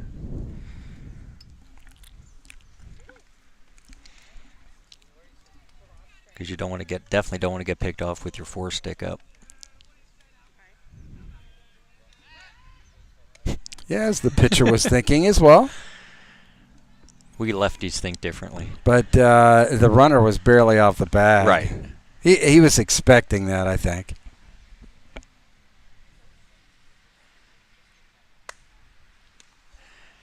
And he walks him, so here we go again, you know. Right. I mean, Shillington, their Achilles heel last night was a 2-out hit. So let's see if they can change that here. Yep. Runner for the pitcher. Courtesy running for the pitcher, number 28, Hunter Geigley. Hunter Geigley has very good speed. Looks like a track guy. Remember Hurricane Herb Washington? No. You don't remember Hurricane Herb Washington? I don't. The designated runner for the Oakland A's back in the Charlie Finley era? I don't remember. Oh, my gosh. See, I'm dating myself.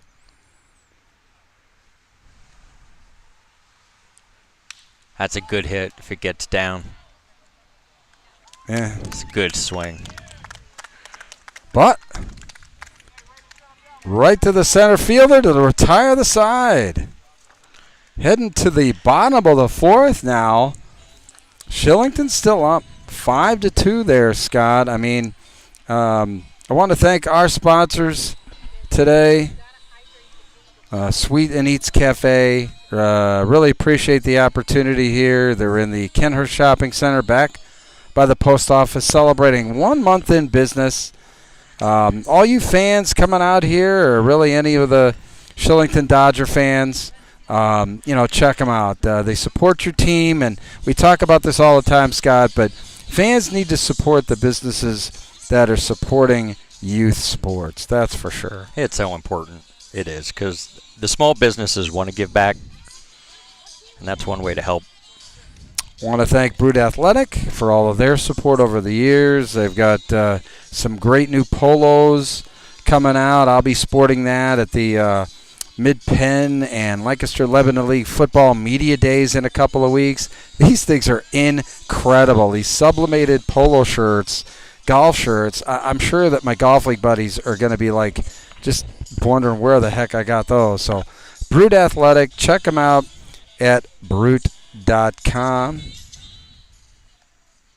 Thanks once again, PA Fitness, and also my friends at Manor Golf. Best place to practice in the area, gang. I'm just telling you, okay? Manor Golf. And you should be working on your game, guys.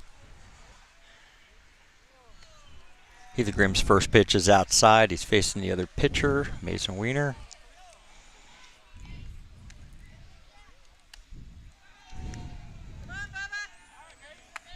So starts the inning out with 2 straight balls.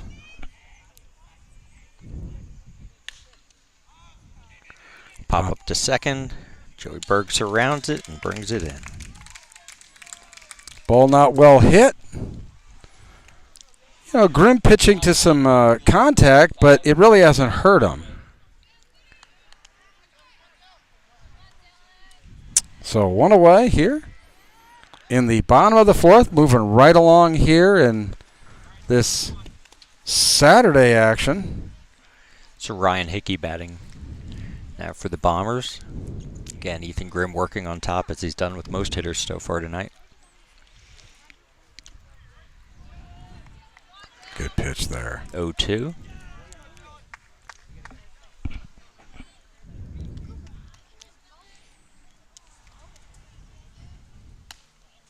Good spot outside. Yeah, fastball just off the corner. But that's a good spot. It is. At 0-2, sure is. Nice protect by the batter there. Another good pitch there by Grimm. So he's seen 5 fastballs. We'll see if he snaps off a Nope. Nice. I mean, he just fooled him incredibly. He just wasn't even able to swing the bat. Beautiful pitching there by Grimm against that batter. Jake Andrews is coming in the bat right now.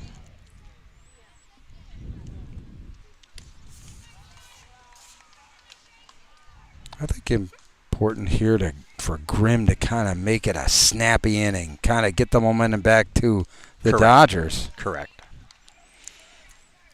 Especially because Shillington probably knows they've had base runners, they've had opportunities, and are we doing it again where we can't get them in? A shutdown inning, that's all forgotten. Exactly right. Exactly right. Shut the door on it. Move on.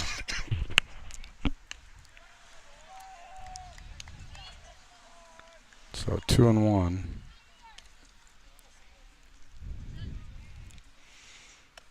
Fastball up and away, 3-1.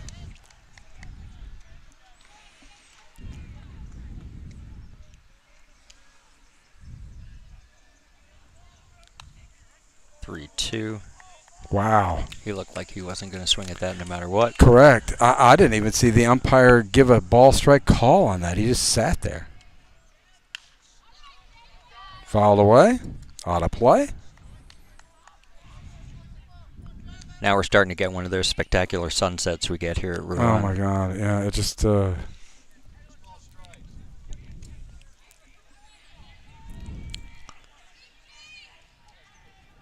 3-2. Excellent pitch. Oh, wow. Excellent he got pitch. him. Yeah. Inside corner, right at the knees. Ends the inning. Definitely didn't think he thought a curve or a slider was coming on that pitch. That was excellent. Absolutely. And as we talked about, a good, quick, snappy 1-2-3 inning. Really, as you talked about, throws the momentum back to the Shillington Dodgers. So, fans, thanks so much for watching us here on Sports Solutions Marketing presentation of the Junior Legion Regional Tournament here, the East Regional Tournament. I was seeing that out west, they're out near Greensburg or what have you. So, but Sports Solutions Marketing, we've got some great free advertising available for any business who wants to support our fall sports package, high school and youth sports packages. You get the same package for the winter sports season if you sign up for fall, absolutely free. Can't get any better than that. You're talking about ads on these broadcasts, as you're seeing right here and now, with your name and your logo on screen the whole game. You're talking about website advertising, easternpafootball.com, and others, all throughout our social media as well. You can't beat it. We had over 450,000 people watch our live sports last year between our podcasts and our live sporting events, forgetting about all the impressions on social media across Instagram, Twitter, and Facebook. It's a great deal. It's very, very affordable. There really isn't any business that can't afford an ad on our broadcast. So give us a call, 484-797-8929. Be a leader in the business community by supporting local high school sports broadcasting. Thank you very much. Here we go, top of the fifth. Joey Berg. Leading off the top of the fifth inning, second baseman number 6, Joey Berg. So he's walked his first at bat and struck out his second, but he's made some great plays at second base. He really has. I tell you what, the Shillington defense, I think, has been outstanding tonight. Just looked out at the scoreboard and saw it's still five runs and 1 hit. That is interesting. That's crazy. That's crazy.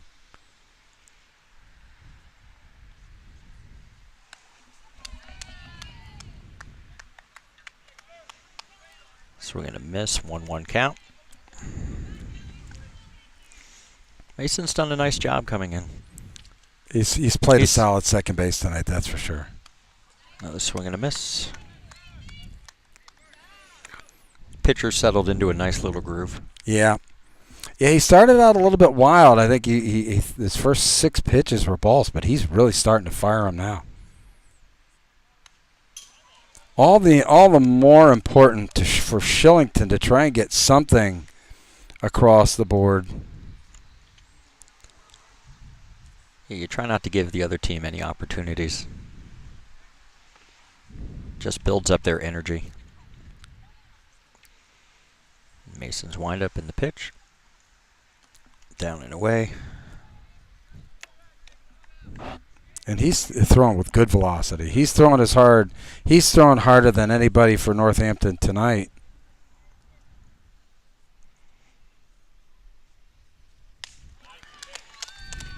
Blew it right by him. I'm sure with the lefty it's not straight. I'm sure it's tailing. So that probably adds to it as well. 44, R.J. Weaver. RJ's walked twice. Yeah, and he's faced a lefty each one of his at-bats, has he Did not? yesterday, yeah, and yesterday he did as well. That's crazy. Kind of tough to tee off when you're going up against lefty-lefty.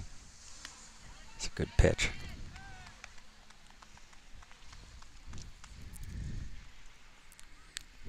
I know like yesterday he made two really nice picks at first base on throws. Ball in the dirt. 1 ball, 1 strike. Yeah, that line score of 5 runs on 1 hit. My, oh my. Northampton has to be kicking themselves. But they're not hanging their head. They're battling here. Still a lot of baseball left. This is only the top of the 5th. And here's the windup.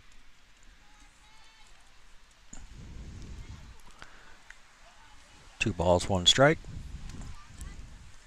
Yeah, clearly with the runs being on only 1 hit, Northampton's Achilles heel has been getting the ball in the strike zone tonight. Right. And it hasn't been sloppy play on defense by either team. Correct. That's what's been nice. You know, that's what's been good.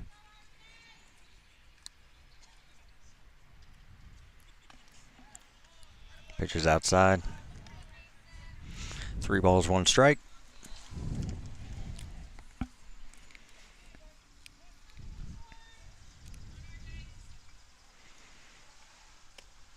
And he walked him.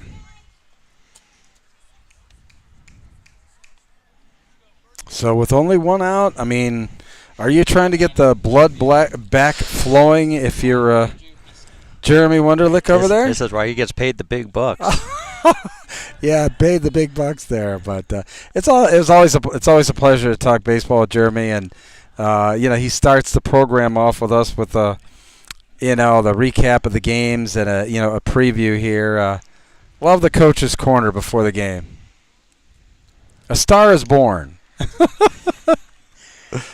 See, in my head, if I was thinking, I probably wouldn't bunt in this situation because it would be 2 outs even with the runner at second base. This pitcher has been known to throw several balls into the dirt. Maybe hit and run as maybe more of what I was thinking. But as you said, tough against this left-hander, staring right at the runner first. But like that ball bounced. If there's a ball that bounces away, then RJ can advance to second base and. Well.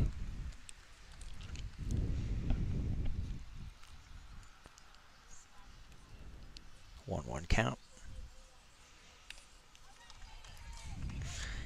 Andy with a healthy hack on that one.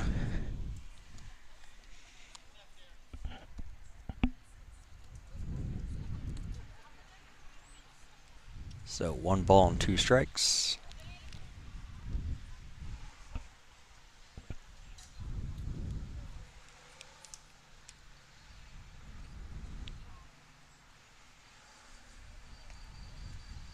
Pitches inside.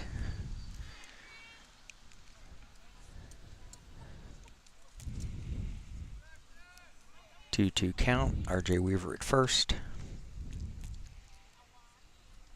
Mason winds up and delivers. Ball in the dirt. Catcher kept it in front. Yeah, Zach Apt, I mean, he's done a great job behind the plate. He has really actually saved a lot of bases out there. He has worked hard back there tonight. So it should be 3-2, I believe. I think so as well. I'm sitting there like looking at the scoreboard and off to the right side. Oh, great double play. And that ball was not hit hard. That was a nice turn by them. That was really well done. So bottom of the 5th time now. Shillington still leading 5-2. Thanks for tuning in. Sports Solutions Marketing presenting the Junior League Legion Baseball Tournament East Regional. Wow. So many words, I can't even get them on screen in the graphic there, Scott. But still a lot of fun, a lot on the line. Obviously, this is not, lose and go home type of situation for really either team. But still a lot on the line, I think, especially for Shillington. I think almost a must-win situation if they want to consider getting to Monday, right? Correct. Yesterday's loss put them in a tough situation, so a win right now would obviously be huge. Clover Park, in-home oxygen, craft code services, Lee Miles transmission. So this is where you hope Ethan comes out and just, again, slams the door like he has. So, yeah, it's going to be interesting, too. I mean, look, as we talked about, I mean, there's a lot of factors going on here. But the one thing, talking with managers and coaches, as I did at the Senior Legion event here in the Berks County tournament, and even here, you really have to win the day. And if you have the luxury to have some long-term items take care of themselves in your decision-making, well, that's a luxury. But you've got to win the day first. So how far do you go with Grimm? Well, since he's probably past the pitch count that you'd be able to use him on subsequent days, I think you ride him out. First pitch is a ball, number 17, Albright. Jack Albright is back. So if he starts a game, can he pitch the entire game? If he keeps the pitch count low enough. 2-0. Good pitch right down the middle for a strike. 2 balls, 1 strike. And that's where that one inning where they got 2 runs and had a handful of base runners. That was a handful of pitches that inning. But every other inning he's thrown have been pretty quick. Mm-hmm. And I don't have Game Changer on me, so I'm not 100% sure where he's at pitch-wise. Excellent. Good way to start the inning. Just kind of, just like we talk about, momentum and keeping that first hit, first hitter off the base pass, so important right now in these late innings, isn't it? Yes. And if even, just to show how hard Ethan's throwing and how dominant he's been on the mound, if you look where the left fielder is, he's almost in left center field. So he's giving him no credence that he can pull the ball on. Correct. I mean, look at the whole outfield. They're so shallow, and literally, you're exactly right. The positioning is incredible. Just kind of showing everybody out there, the left fielder there. I mean, the center fielder is in right center. So 1 ball, 2 strikes. And another slider. Wow. Boy, just what the doctor ordered for the Dodgers. Dominant start to the inning by Grimm. And then you have the leadoff hitter, Matt Riendu.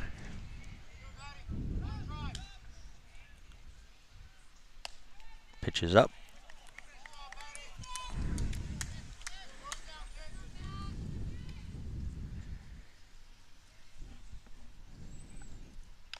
Excellent pitch. Doubled up the slider on that one. Lucky even got a piece of it. The Bombers' parents are starting to get involved in the game a little bit. Getting Yep, a little they excited, are. trying to get them fired up. They really are. Parents so very, very important to this and the community. We talk about that too, but my gosh, the support needed to just run this tournament by the Shillington Dodgers, incredible. Excellent pitch. Wow. I mean, you could just see. I mean, he just wasn't going to let it go another pitch. He just reared back and fired it. And look at that team. They are ready, man. They are fired up. And that's the energy, and that's the electric arm that I was talking about. He can be dominant. So we move to the top of the 6th. Shillington still up 5-2 in this Junior League Legion East Regional battle. Northampton and Shillington. Northampton winning their first game 8-1, dominating fashion, I think, over Beach Grove or Beach. And then Shillington took it on the chin 4-0 with Norchester last night. We did that game here, and very snappy affair, really good pitching. And overall, this game has moved along, minus the one inning where there were a bunch of walks. Other than that one inning, you look up at the scoreboard, Shillington did all their damage in that one inning. Yeah, and I tell you, it has been a very, it's been a crisp game. It's been a good defensive game. Yes. By both teams. It's been a fun game to watch.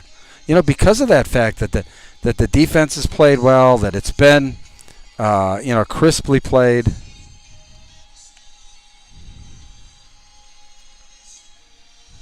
So at this part of the lineup, we have Reese Hole, and then the top of the lineup. My lineup blows away. Blows away? There's no wind. How did it blow away? You saw it? I don't know. I gotta weigh it down with my Mountain Dew. One of them, anyway.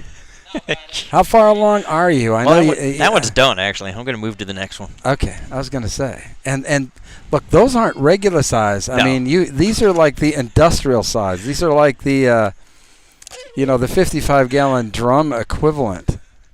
My people know me. Well, you certainly had a number of friends stop by before the game. Quite impressive. Ooh, good swing. Quite impressive. The Scott Emmerich fan club that showed up today for the game. Oh, foul ball. 1 ball, 2 strikes. So how long you been teaching baseball now? Lesson-wise, I'm going to say probably about 10 to 12 years. Initially, I started with my son, like probably a lot of people do, and then just bit by bit, the more I got into coaching and the more I just did it, I started to realize I have a knowledge base and I have an ability to be able to teach it. My maturity level works really well with the kids because I'm about as mature as them. So that works. You're on the same level now. My ADD works really well with them, so that works. And just bit by bit, I started just turning it into a little side business, and I absolutely love it. How many kids do you typically work with in a given year?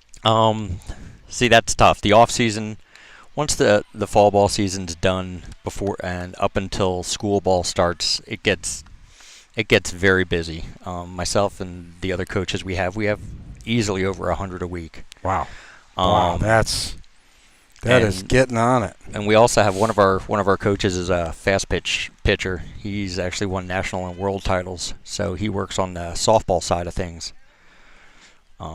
which is and nice play by the left fielder. Yeah, got a good jump on that ball. Saw it all the way. Detweiler hit that really, really well. Now batting, catcher number 4, Bryce Wonderlick. And that Bryce is coming up. Well, Evolution Baseball definitely, Scott will definitely at 484-388-6146. Evolution Baseball Berks County on Facebook and on Instagram. First pitch, first strike. It's getting a little dark out here to do the book. Yeah, that's right. We don't really have any al fresco here. I mean, the only lights we have are that of the baseball field. So it's no 2 count. That's a good pitch. Yep. Mason has done a really good job since he's come in. That's as fast an inning as you're going to see. Yeah. I mean, what was that, like 7 pitches? It was close. So now just an important half inning here for Northampton. I think that they've got to try and reestablish some momentum here because, Ethan Grimm has just – actually, the funny thing is that both pitching staffs here had probably their most impressive pitching inning the last inning here. Yes. So they're obviously getting stronger as things are going. Now, Grimm started the game, but Wiener probably clearly pitched his best inning for Northampton. Yeah, Matt Mason has done a really good job last couple innings. This would be an interesting inning because it's 2-3-4. 2-3-4 coming up, which is that John Mendola, who's the 589 hitter. Well, that's the key. I think just control. I mean, Grimm has kind of turned into, pitching to contact. And, his defense, there have been a lot of batted balls out there, and his defense has played well behind him tonight, which is important. Yep. And I think that just gives a pitcher confidence that he doesn't mind. It makes him go for the strike zone and not have to be too particular if he knows that the guys behind him are going to do their job. Now, the thing that I love about Ethan is, again, he's facing they're probably one of their best hitters, and he's going to probably go right after him, which is awesome because that batter's going to go right after Ethan, which is kind of what you want. Where last inning you saw a couple kids with very defensive swings and very defensive approaches. Mano-y-mano time. First pitch is inside for a ball.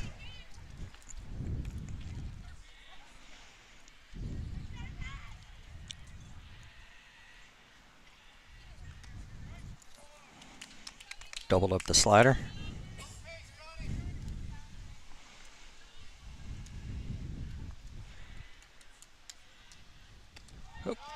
Inside again. 2 balls, 1 strike.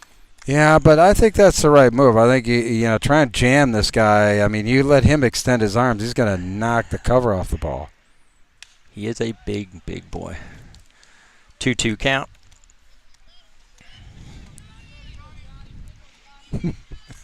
Reminds me of that line in The Natural, left-handed hitter. Knock the cover off the ball, Hobbs.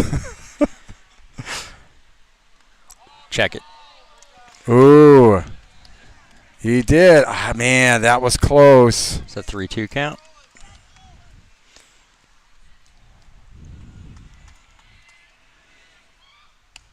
Ah, beautiful fastball. Just blew it right by him. Up high, too. Love it. Like you talked about, really live arm there for Ethan Grimm. And like I said, it looks like he's getting stronger as the game's going on as far as velocity goes. He is a strong kid. Number 3 hitter Sam. Looks like they want to talk about something.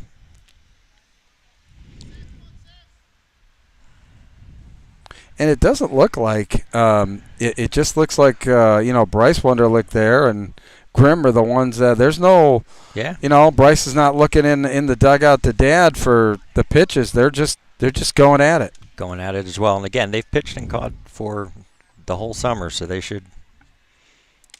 High, hard one, baby. He's just rearing back now. He's got a lot of confidence out there, doesn't he? Yes. He has a tremendous presence, especially when he gets the first couple innings where he dominated the strike zone. That just feeds him, and then he goes from there. Boy, that's a inside. Good pitch. Just inside. Yep. Just inside. But he gets the ball. He gets the sign. He's ready to go.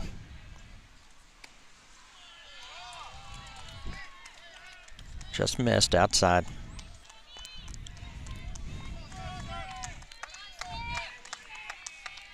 fans trying to cheer on their team. Foul ball, 3-2. I didn't see you jump out of the chair, so I didn't move. So, like I said, partner, I'm counting on you. All right, big pitch here. Ethan into his windup. Excellent pitch, and they called it a ball. Wow. And this is where I'm wondering if he's at his pitch limit. It looks that way. Jeremy was looking to the home plate umpire. And that looks like that's it. Oh, my. Boy, how important is that pitch? Was that pitch? That is. If it's the last one he can throw. Right. Oh, my gosh. Oh, look, it's the bottom of the 6th. And that would have been 2 out with nobody on. Exactly. Correct. Now they've got a runner on first, and they've got to change pitchers. Completely different situation. Who we got out there on the mound? Number 11. Now you got to make me use my eyes here. Matty Kohler. So Grimm will probably go to third base. They'll just flip-flop positions. Number 11, Matt Keller. Ethan Grimm will slide over to third base. You said Matt Kohler? Correct. Number 11.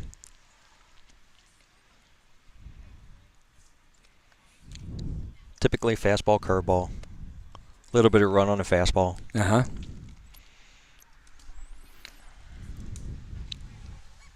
And I'd imagine Grimm will just slide over to third base. Yeah, because he's you don't basically you don't want to lose his bat, I don't think. Correct.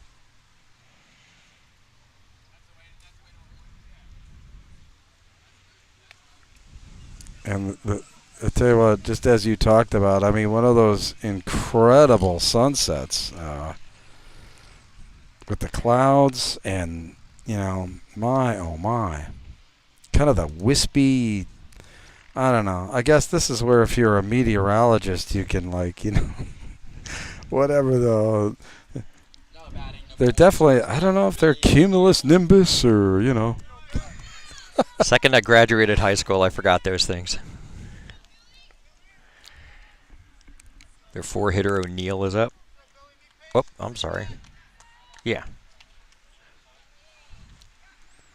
All right. Well, as we talk about all the time, very important for a new pitcher to come out throwing strikes. And the defense just got to get the out, get one out. Yep. Minimize the damage, whatever it would be. Another good-looking left-hand batter in there. Inside for a ball, got by the catcher. And he did take second. Wow. So again, this is where you just try to minimize the damage. Focus on the batter. Don't worry about the runner so much. Yeah. That runner doesn't matter. They're chasing you. Good pitch. Yep. That runner doesn't matter. What matters is the out right now.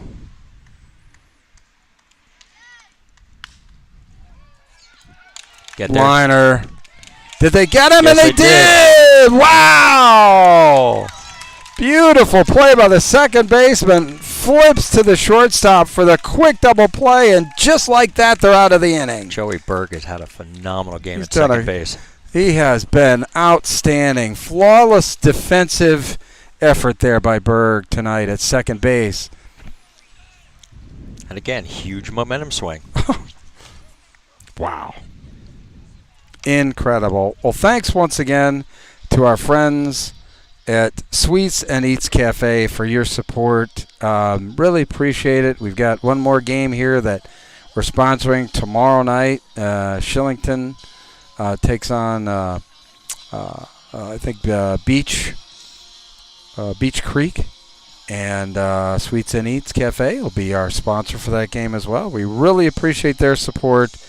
And quite honestly, we've really appreciated our friend Scott, our new friend Scott Emmerich, with the play-by-play here tonight. This has been just an absolute thrill and so much fun talking baseball with you, my friend. I mean, you have more baseball in your little finger than I do in my entire body. So thanks for stopping by, man. I really appreciate it tonight. Thank you very much for having me. It's been a lot of fun.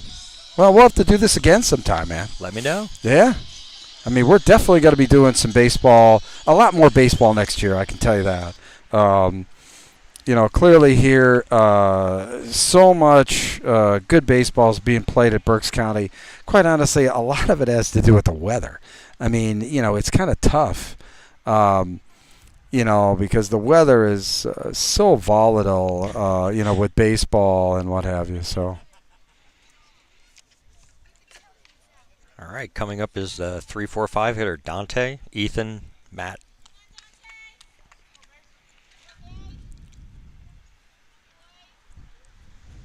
Now batting right fielder. Mason is still out in the mound. He has really settled their pitching down for the Bombers.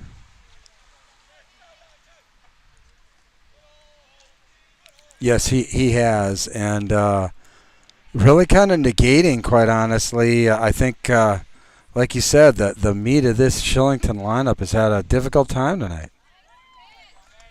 Good pitch there. Yeah, it was. It's a slow curveball, but has a lot of depth to it. So describe what do you mean by depth? How much it drops. Okay. You throw a curve or a slider, a lot of times, well, it'll do just that. So It'll basically, slide. it's up to down as much as the side-to-side movement. Correct. And it changes the batter's eye level. And then what he can do is he can throw his fastball right there, which looks so much faster. Correct, exactly. It's that perspective of the. It's not necessarily the speed at which he's throwing the one pitch. It's the difference in speeds of the pitches he's throwing. Correct. And on the flip side of that is somebody like Ethan Grimm, who throws hard, and then his secondary pitch is also a pitch that throws very hard and just breaks away. Well, Wiener is really putting on a show out there now.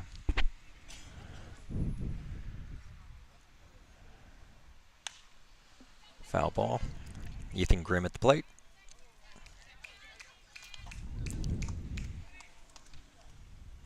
So in the hole, 0-2 quickly. Yeah, Mason's gotten comfortable out there. It's a pretty good 0-2 pitch. Yeah, a lot of discipline to hang off that one, that's for sure. Again, another good 1-2 pitch. Stays alive?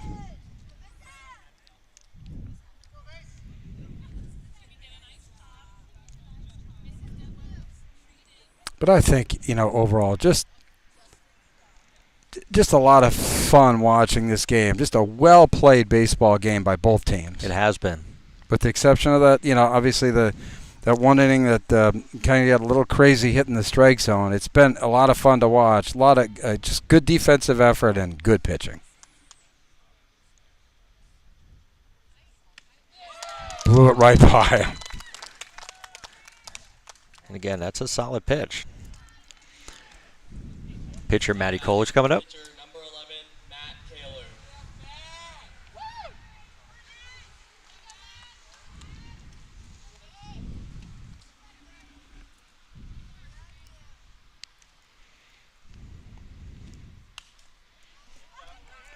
Matt's had some nice swings. His last at bat, he hit a line drive to center field, but he squared it up really well.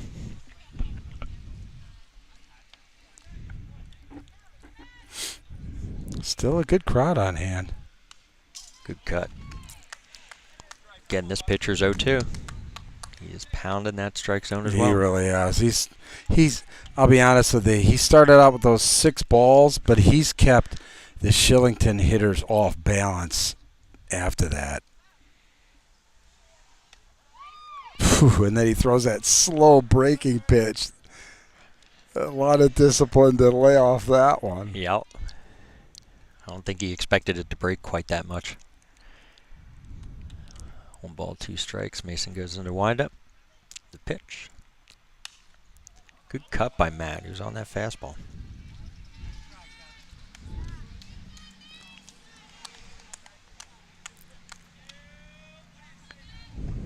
Matt gets on, Joey Berg comes up.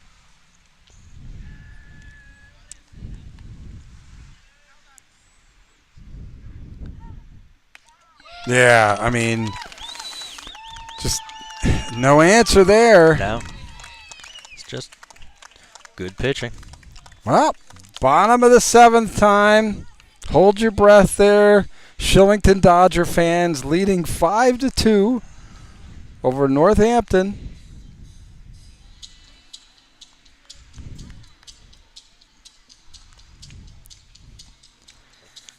Just a lot of fun being out here. Thanks so much to the Shillington Dodgers. They just, all the hospitality in getting things set up, and nothing more than, making sure that we got something to drink. We've got a nice canopy here to keep the.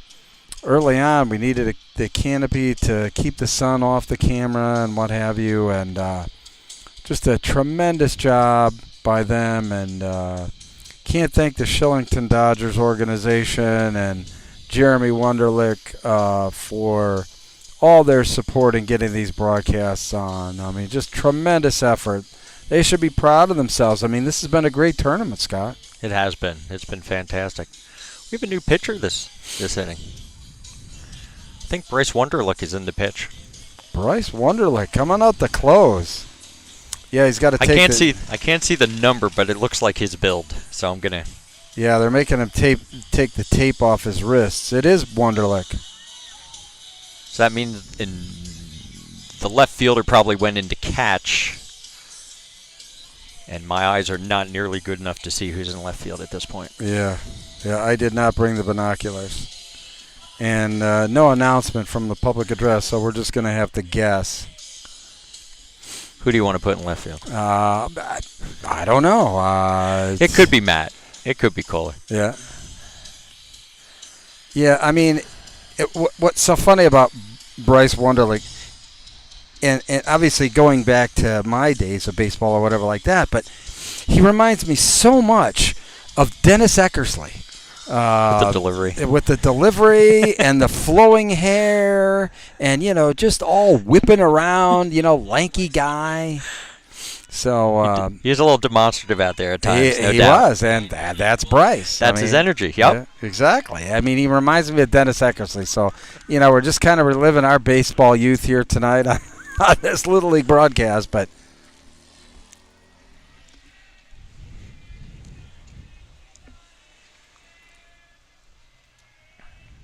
that leg kick is like Dennis Eckersley to the tee. And he comes out throwing strikes. Works ahead of the count. Bryce gets his sign. Gets into the windup.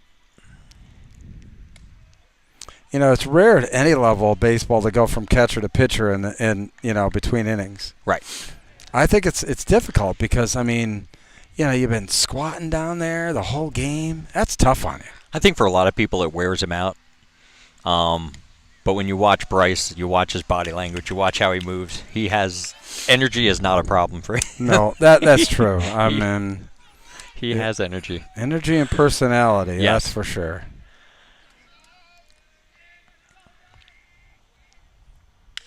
Really came down from the side on that right-hander. I actually thought he broke his bat, but I guess not. That's old-time baseball when the pitchers change to arm angles like that. That doesn't happen anymore. No. Because I guess it's, frowned upon because they don't want to be hurt or whatever like that. But that's what baseball was. It was changing arm angles. Right. It was funky deliveries. Yep. Just backed up a curveball on him. So 2-2. 2-2 count. Bottom of the 7th. Shillington trying to hang on. It's a good pitch. Good fight by the batter.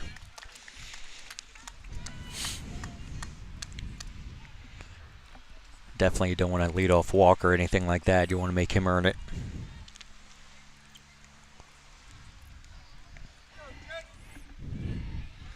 Yeah, when was it when the pitchers just started to be so generic in their deliveries? I mean, and right back to the mound.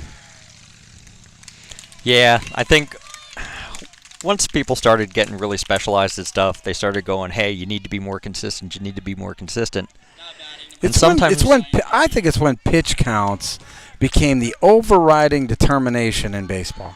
And it's tough because occasionally if somebody drops down sidearm and if they're inaccurate right away, sometimes the panic mode is you need to be more consistent instead of maybe that pitch was setting something up.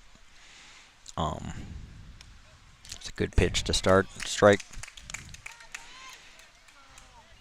Yeah, I think you know, and from there, look, it is what it is. I mean, there just aren't the personalities in baseball like there used to be, and I think that hurts the game. And I do think sometimes that gets programmed out of them at an early age, where I think we talked about it off air a little bit. I think sometimes kids need to be kids. Right. 14, 15-year-olds are going to make some very interesting mistakes on the field sometimes. But if you can talk about it and coach them through it and go, hey, next time this situation comes up, maybe you don't want to do this situation. So Northampton down to their final out here. Shillington up 5-2. 2 outs. Bottom of the 7th over Northampton.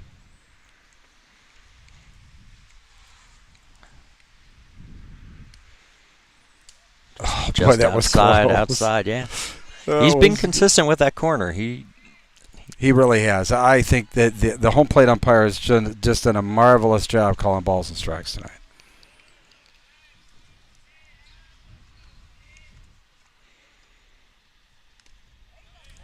It's a good pitch, getting it right back. So 2-1.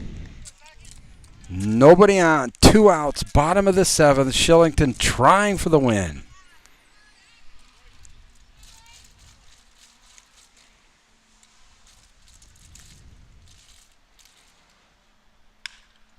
Hard hit, but foul. That was ripped on the left. That was as hard a ball that was hit all night, but it was quite a bit foul. 2-2 now. Now, if I'm in Bryce's head, he's probably thinking, I'm going to throw that little curveball. As a coach, I'm like, just throw a strike and get out. Just correct. So, exactly. Well, just get it over the plate. Oh. He tried. He tried to hump that pitch up a little bit. So full.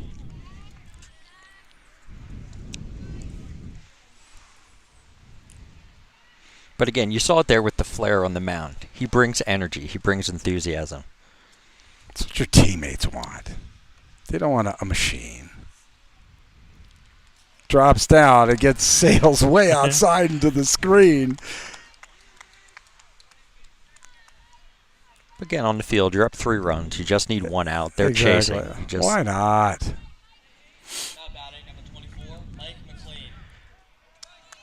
Now, for where they're at in the lineup, I think the left fielder is really, really deep, especially with wood bat. Yeah. Yeah, that's a good point you make with wood bat. Oh, great pitch there. That batter had no clue. No clue. And they're not even holding the runner on. I'm surprised he's not just stealing. There. Yeah. 0-2. Right. He doesn't matter. Right. Exactly. He didn't matter. The defense was more important than that base runner. It was funny. I was talking to Bryce. He's doing the same thing. Yeah.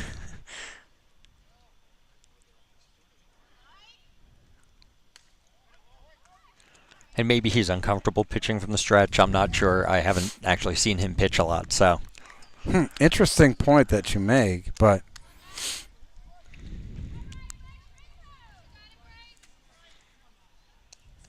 so now he's pitching from the stretch. Well, correct, because of the possibility of stealing home from the windup, maybe. I don't know. It's 1 strike away. 1-2 here, bottom of the 7th. Runner on third. 2 out. Good pitch. Good swing. Is it going to hit me? No. It looked like it was coming our way. I'm getting paranoid now. Don't get paranoid.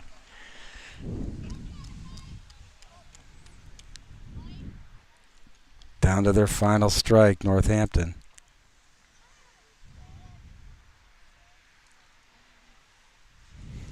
Bryson knew it. Call time. Is he back to the windup? Yep. Those little wheels are spinning in his head. That's all right.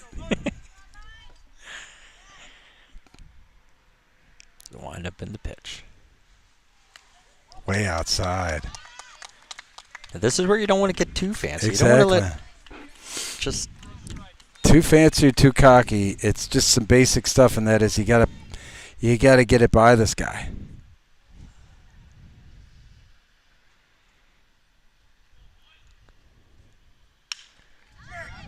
And it's a base hit. It's going to score a run. So now the tying run is at the plate with 2 outs. This is number 28. Tying run at the plate with Northampton. 2 outs, bottom of the 7th. Shillington making this interesting.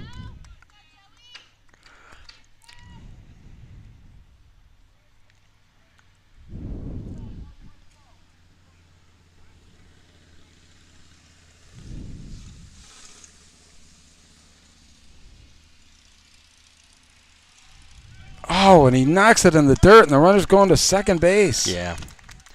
This is where I get worried about that stuff. Just, again, little details. Keep your focus. Yeah, got a little bit out of himself there, I think. Just trying little. Needs to settle in. Oh, it does. another ball. It looks like he is uncomfortable pitching from the stretch.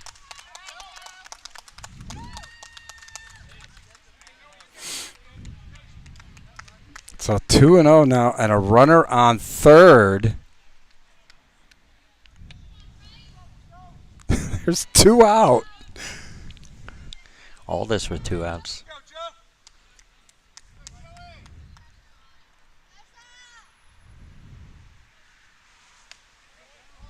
It's a good pitch.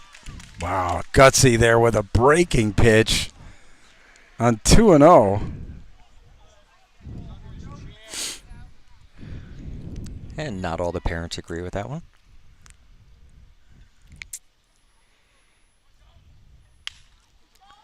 To third.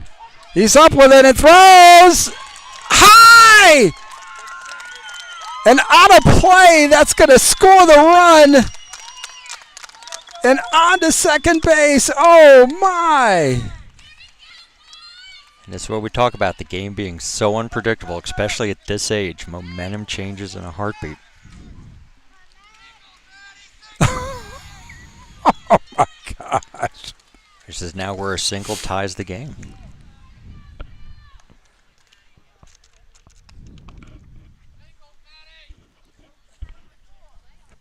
Huddle on the mound. Oh, my gosh.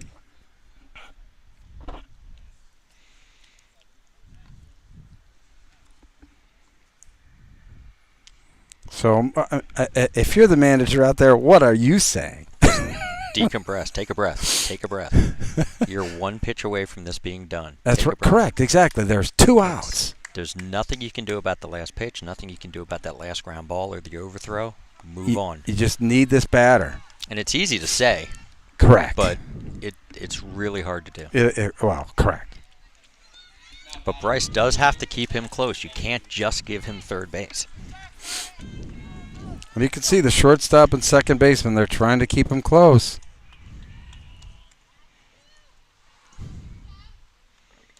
Oh, good pitch there. Yep.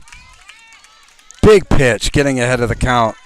And the catcher has to be aware and keep everything in front. He can't give up third base.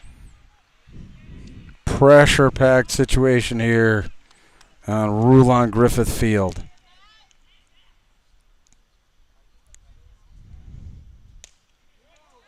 Good.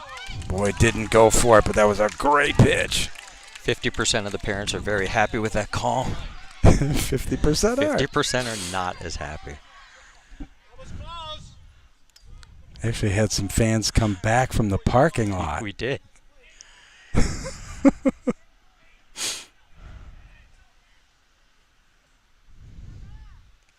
Oh, and it gets by him, and the runner will go to third. Incredible. That pitch was like 58 feet, and that catcher had no chance. They've got the count as 1-2. It is 1-2. Okay. Down to their final strike. Tying run at third base. 2 out. Bottom of the 7th. Here we go.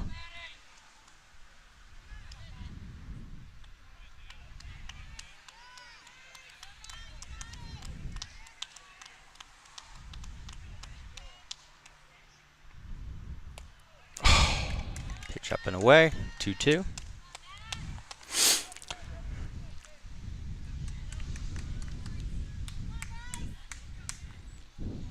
That's where everybody got to check their heart rates a little bit. Yeah, including me.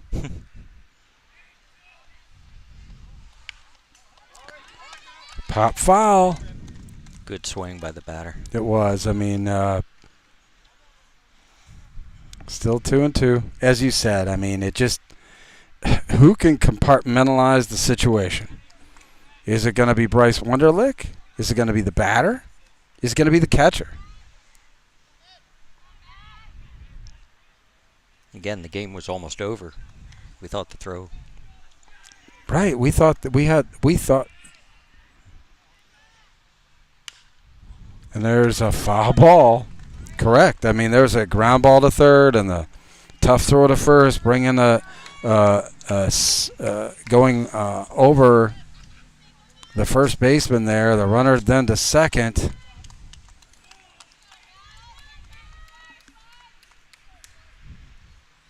A lot happening out there right now. There is. And the manager wants to talk to the umpire about something. Oh no, just giving him a baseball. Okay, I'm going like, why is he talking to the umpire about it? It was a foul ball. But and this is where the catcher's got to be a wall. And Wunderlich's got to understand too that if it gets by him, he's got to cover the plate. Yes.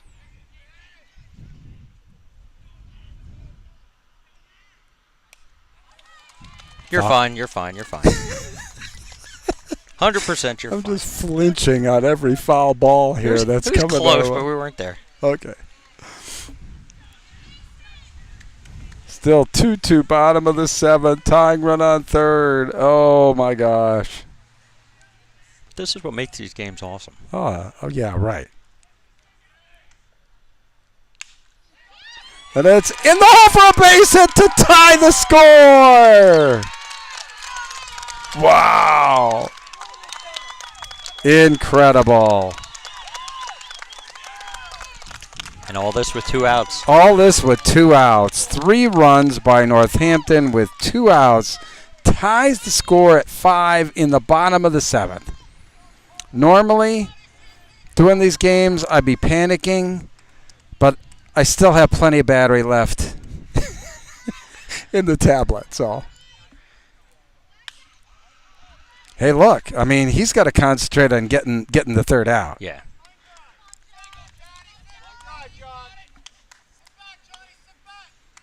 He's got to concentrate on getting the ball, getting this guy out. Yeah, and this is their stud here. They still have the winning run on base. Correct. And he's looking runnerish. It was a wild pitch. So the winning run now on second base with 2 outs, 1-1 count.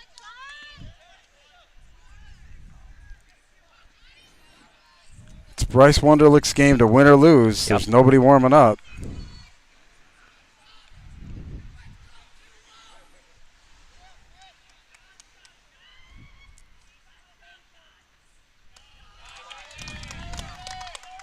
2-1. And I'd hate to have a ball ripped over the outfielder's head, but the outfielders have to play at a spot where they can throw the runner out at home if he gets a hit.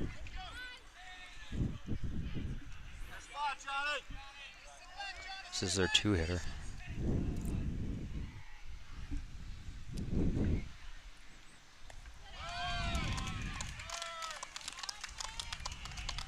Three and one now.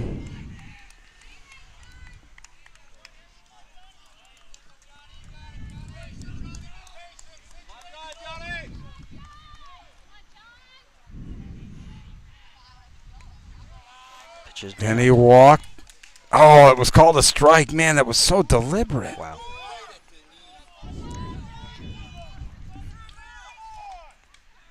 Mendola digging in. Good-looking left-hand hitter. Bryce Wunderlich on the mound here.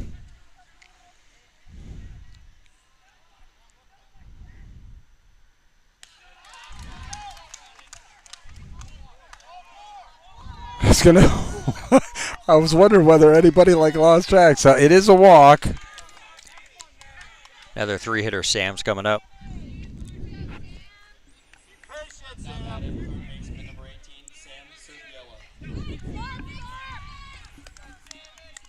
So Serpiello now.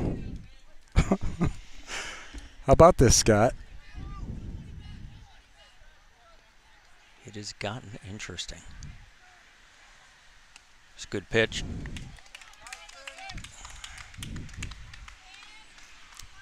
It just never looked like Bryce has gotten comfortable out on the mound this entire inning. Even though he got the 2 outs, he really never looked comfortable out there.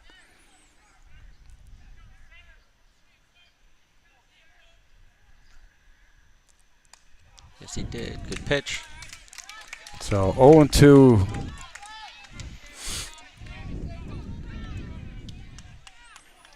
Now again, you want to try to throw a really good pitch, but obviously a handful of balls have gotten to the backstop, so you got to be careful with that.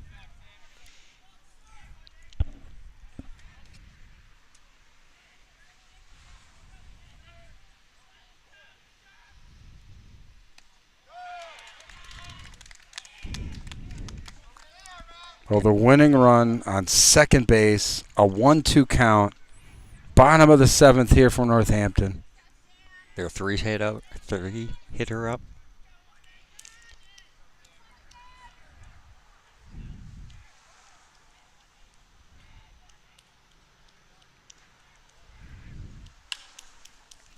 Foul down the line. Is it catchable? No.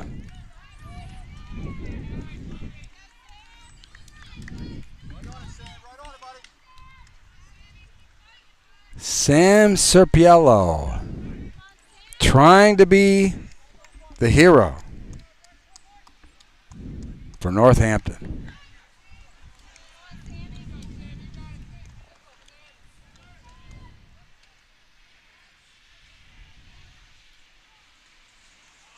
Oh, the ball gets all the way to the screen. Both runners are going to move up.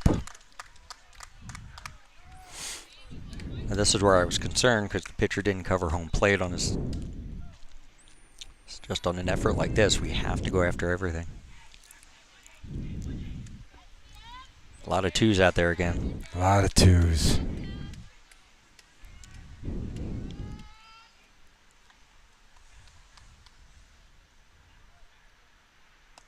And he struck him out.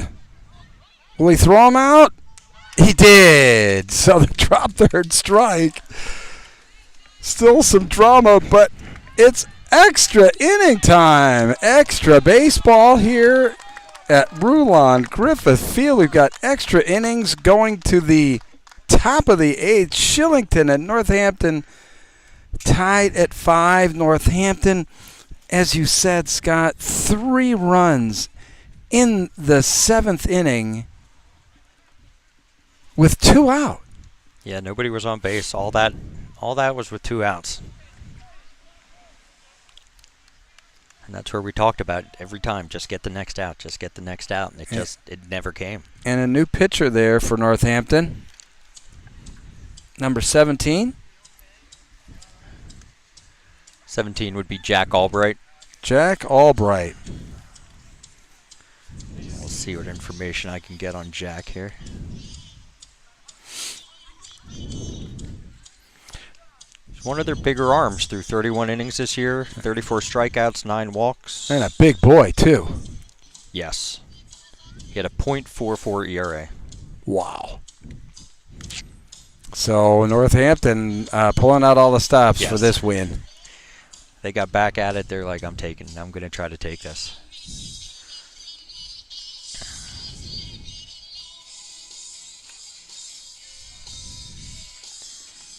Yeah, Shillington just had just a tough bottom of the 7th there. Those unearned runs are going to hurt. Yeah, you can't give opponents extra outs.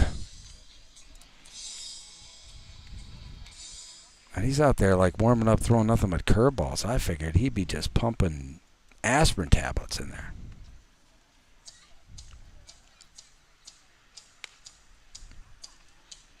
He just saved it for the last one.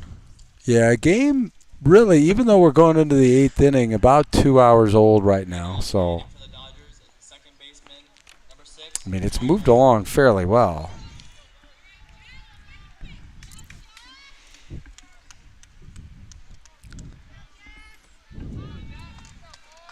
Joey Berg walked in the first and scored a run.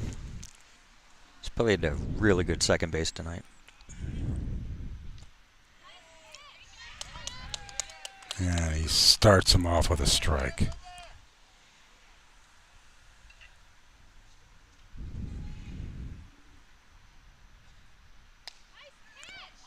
Yep. I think got a lot of umpires in the stands right now. We do. We do. Definitely had some break on it. He gave up on it.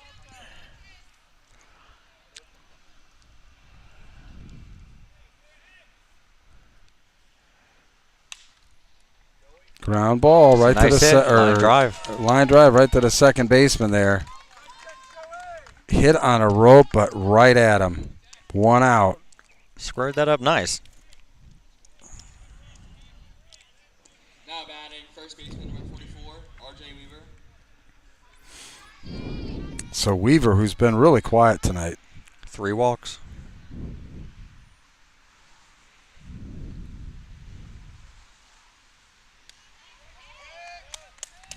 He's come in there throwing strikes.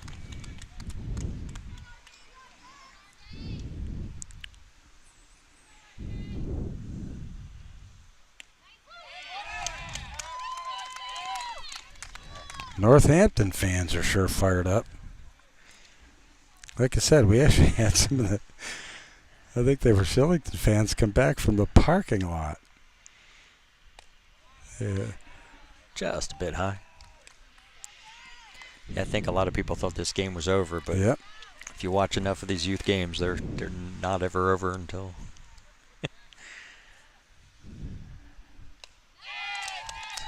It's a good pitch. Struck him out.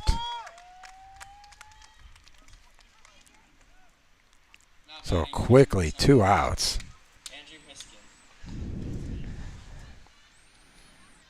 Well, Andy's back up. When you think about it, you know, Shillington, they only have 1 hit in the game. Yes. And we talked about that 1 inning where they had opportunities, getting thrown out at third base, things like that. Yeah, that on the walk. And some of those opportunities, those missed opportunities, are just, they might have only accounted for a run, but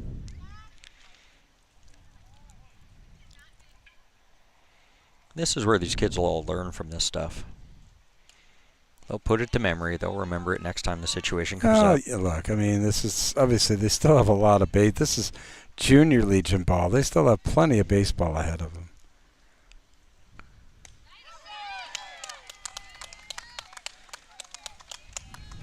Good for the Bombers, coming pound in the strike zone. I'll say. But that was a breaking pitch.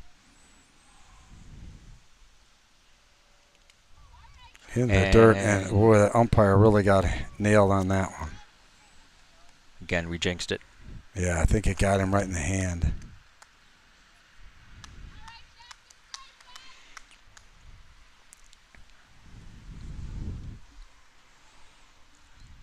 They got to a 3-2 count. Well, any base runner important for Shillington. I mean, obviously, is proved by the last inning. You never know. Right. You never know.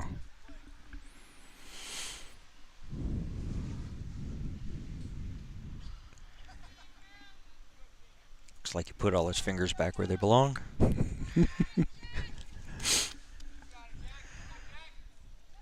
It's 3-2 pitch.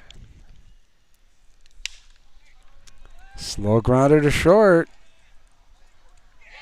And that ends the inning. Not exactly the greatest throw to first, but first baseman did an excellent job on that one. Stayed down on that.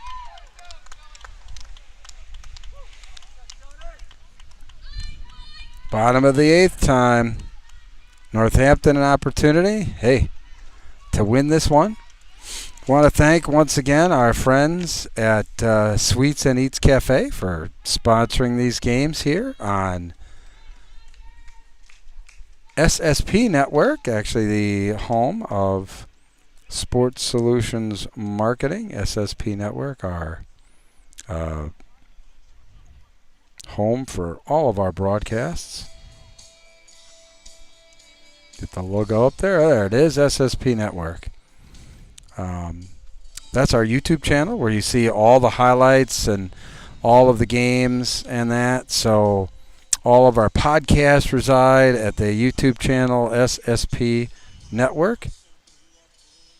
So if you ever want to check out some of the classic games, and over the next month I can tell you, people will see some of the highlights of all the games we've done over the years. It's been pretty incredible, and I've been going back looking at the games that we've done for football and basketball and the 6+ years that we've been doing, from the state semifinal game, Pine Richland, Governor Mifflin, to district girls basketball championships, to Reading High's 6A title game in districts last year, to great Berks Catholic games against teams like Central Dauphin, McDonough, Governor Mifflin Wilson, Governor Mifflin Exeter.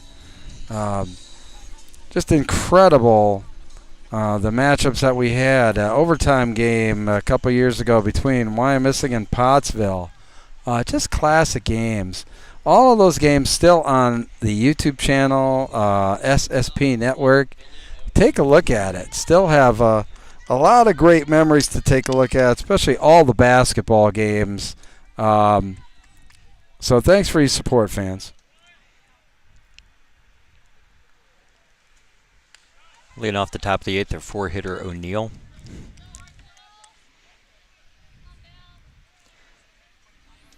Neal's 1 for 3.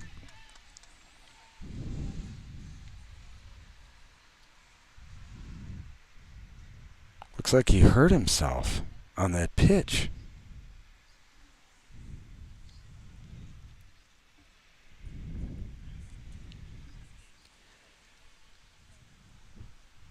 I wonder what kind of wincing out there. He's not ready to go. He's looking in the dugout. He's not ready. Maybe some issues from yesterday yet. Here we go. Pitch is high, 2-0.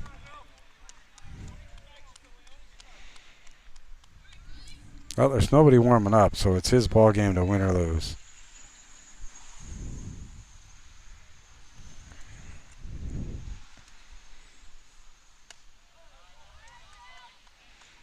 That's 3-0. And you can almost feel the energy switch. Yeah, exactly.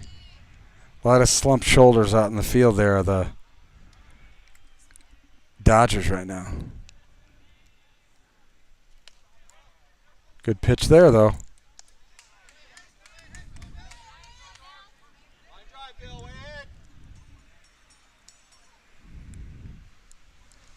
This is where his tempo has changed on the mound. Well, right. I mean, it's the the non-starters that was behind him. I mean, he just spiked that bat into the ground like that. I don't know. Pretty sure at 3-1 in a tie game, you weren't trying to hit the batter. Yeah. Had a little dramatic effect to it.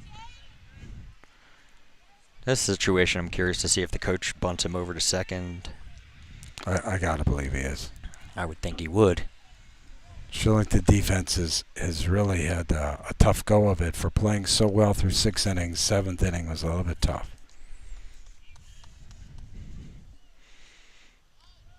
Good block by the catcher.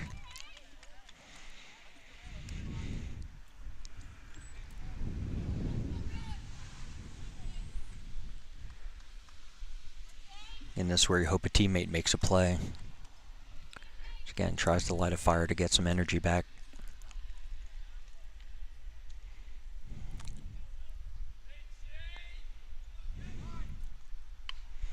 Good bunt right to the pitcher. On to first for the out. That was an excellent bunt. Gave himself up, moved up the runner, did exactly what the coach needed him to do. Winning run on second base with 1 out. Now batting, 27, Ryan Hickey.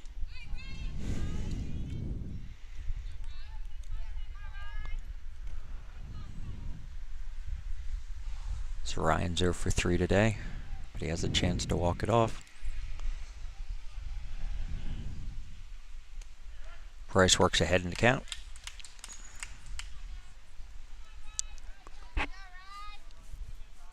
Again, it's a tough situation for the outfielders, but they have to be able to be at a distance where they can throw that runner out at home.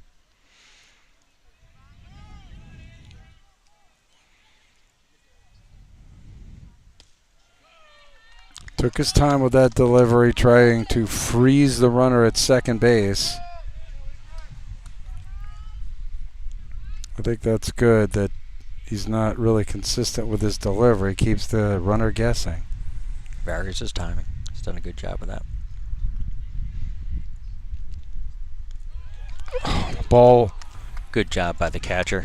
It's smart by the runner. It was. The runner did a really good job recognizing the ball didn't get far enough away. And recognizing, too, there's no reason to risk going to third when, you know, you're going to score from second base most likely on a single anyway.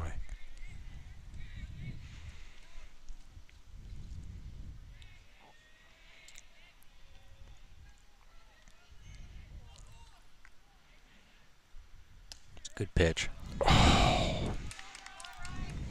So 2-2. 1 out here. Bottom of the 8th. Winning run on second base here for Northampton.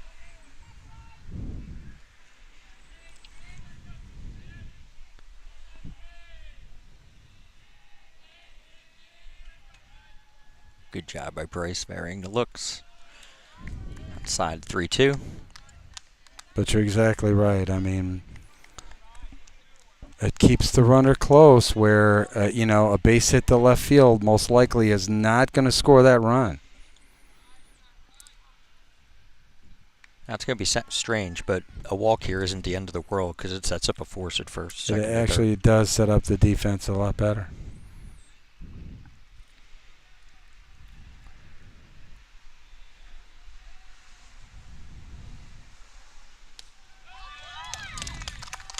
It's a close pitch, but it's up.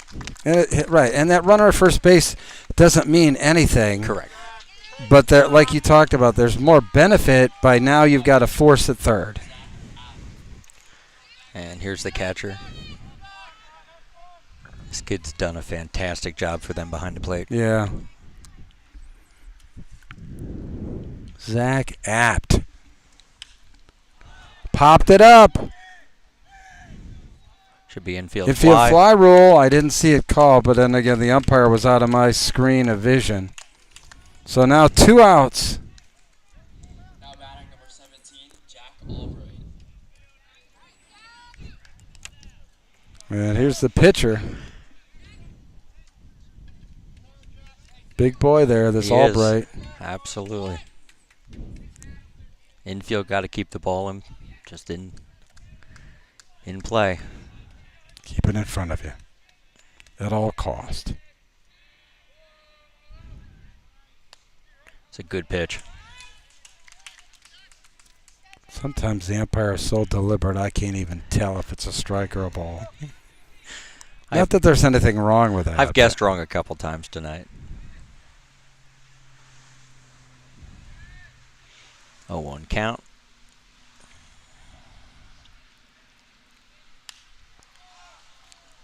I don't know if that's going to stay in play. Watch your feet. Excellent play if he stayed inbounds. Wow. Excellent play. Did they call it incredible? They called him in play. I could see the chalk. I didn't know if he was going to keep his feet in, but that was an excellent play. Wow. So huge. A foul out with 2 outs there and the winning run. On to the 9th. Tied at 5. Extra baseball. Still plenty of battery left. Hey, we can go on here, I think, for about another 2 hours, the way I figure. Now, this is where it gets interesting for both coaches because now you're starting to eat into innings pitched. Oh, yeah. And the pitch counts. Yeah, right. I mean, not generally a strategy that you're even considering. And look, for Jeremy Wonderlick, I mean, that's not even his decision making. They've got to win this game. And the Bombers put in one of their top arms right now. So I'm sure that's in that coach's mind to either go after this game and I'm going to ride 17, or I got to get 17 out of there because I need to use him another game. Everybody is all in on this, and that's what's great. You know, I mean, this is the day 2 here of the Junior Legion East Regional. These are some of the strategies I kind of like these situations because they're like, here's what could happen. And you just sort of roll the dice and see what happens. Well, this is going to be one of those YouTube replays where having that scoreboard in the bottom left to tell you what inning is going to be very important. I was talking to some of the fans, and I said that's very, very important when you're fast forwarding through the replay. That's rocketed in there. Yeah, it is. 17 has been absolutely fantastic pounding that strike zone. Shillington's going to have to start attacking that first pitch. I mean, pretty tough when you can't even see it. He's really blowing it in there.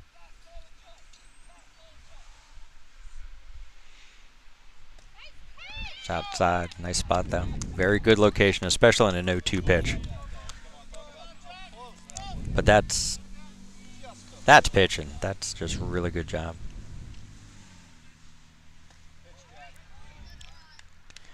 Got it back to 2-2. Base runners, base runners, base runners. Any way you can get on now for Shillington. And he struck him out. Top of the lineup here.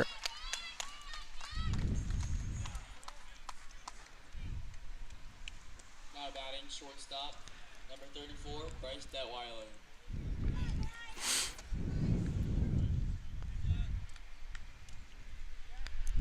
Curious to see if he attacks the first pitch. Well, you know he's going to throw a strike, so you might as well go after it. Ooh. Starts him with a curve. Yeah. Well, see, exactly. That, let's just say if I was the batter, I would have sure guessed wrong. I was thinking just smoke down the middle, but. Detweiler's an excellent player, though. Good approach up there, 2-0.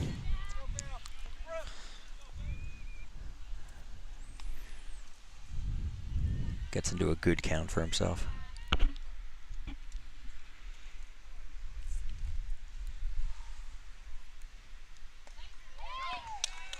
Good pitch.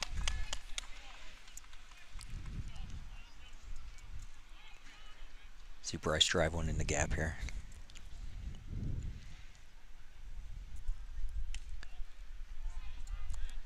Worked it to 3-1.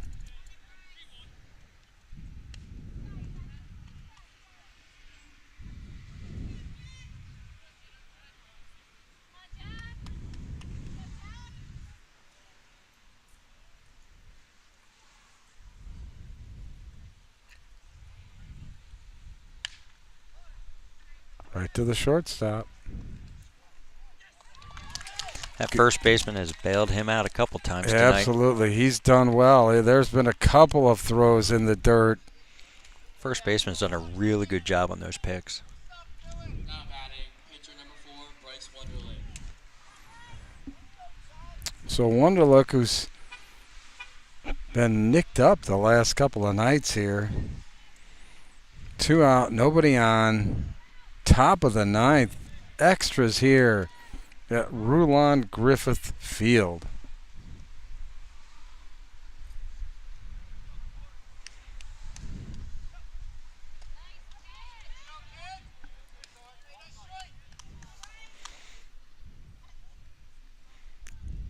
Pitch is up and out for a ball. Next pitch is right there.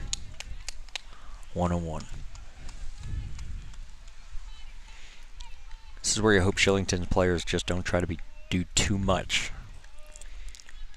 Well, I don't know how much you can do with 2 outs and nobody on here. It's an excellent pitch. Now have a 2-strike approach, put it in play, get on base.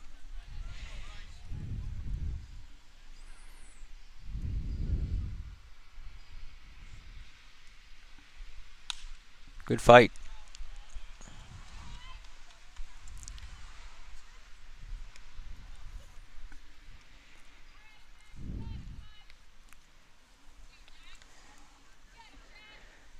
One and two. This is where I'd like to see Bryce just use that energy, find it, dig deep inside yourself. Light that fire again. Get one in the gap. It's a really good pitch. Good take. Drive one in the gap. Or just get on. Any way possible. It's a good pitch. Struck him out to end the inning. Bottom of the 9th we go. We are tied at 5. Shillington and Northampton in the Junior Legion Baseball Regional Tournament. Here, this is the east side. This is the end of day 2. Sports Solutions Marketing presents that.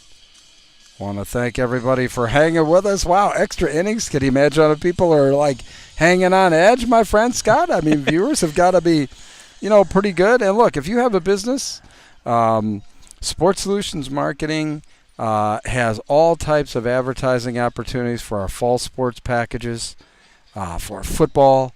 They include video podcast. You can actually host the video podcast. Either we'll do it there, or quite honestly, we'll embed the show right in your website. So fans have to go to your website to watch the broadcast. You can't have any better advertising than that.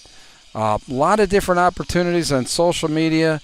We'll give you the opportunity to improve that Google indexing so that when people are searching, they're going to see your business first. And on top of that, you invest in a fall sports advertising package. You get a winter sports package absolutely free. So give us a call, 484-797-8929. And, oh, by the way, you're going to support high school and youth sports in the process. Support these great young athletes. So leading off for the Bombers is their 9-hitter. There we go, Joey Prone.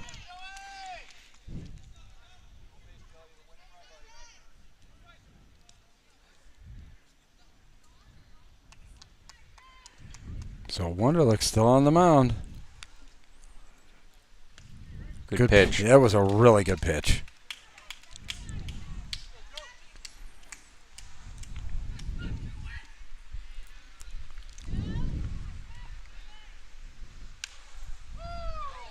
Just a flare out into right for a base hit.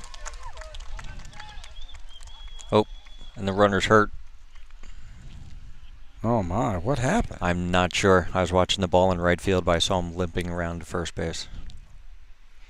Oh, my. And he's down, too. He's definitely in pain. Unfortunately, Fortunately or unfortunately, he's kind of hidden by the dugout there. Who is that's down there? Joey Scott? Perrone. Joey Perrone.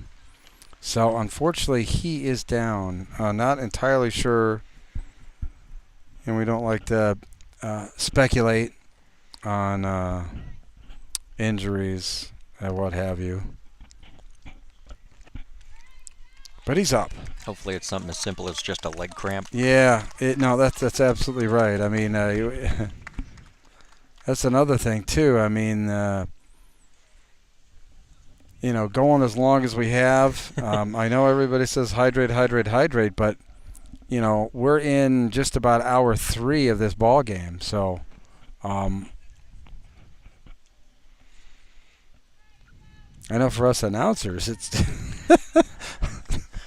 difficult there too. You're sucking down. That third cup of Mountain Dew isn't going so well. Yeah, right. I'm opening up my additional water here. That's for sure. So thanks to all the folks there at Shillington Dodgers for keeping us hydrated here, even though we're al fresco.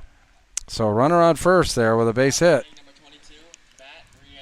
I would be absolutely stunned if they don't bunt him to second base with their 2-hitter coming up. Absolutely right.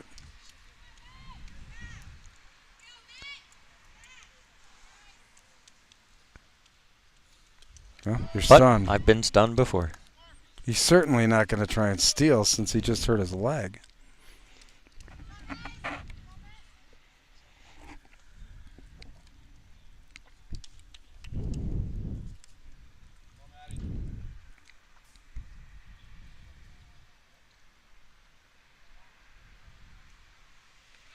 Good block. Oh, yeah, great block.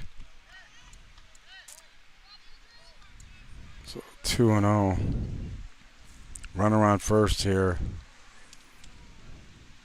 Nobody out. Bottom of the ninth. It's one pitch at a time. Yep, just have to compartmentalize now. Oh, another bouncer. That great work by the catcher.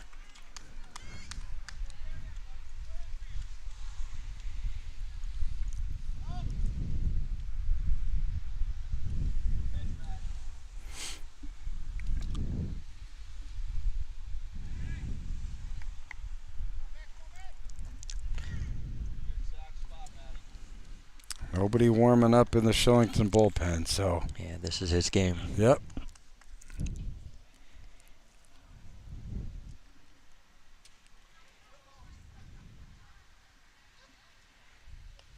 Oh, almost hit him and he walked him. So nobody out. Runners on first and second. Definitely not the part of the lineup you want. Now batting number 20, John Mendola. Well, Ken Mendola, he had the opportunity to be the hero earlier. Can he be the hero in this one?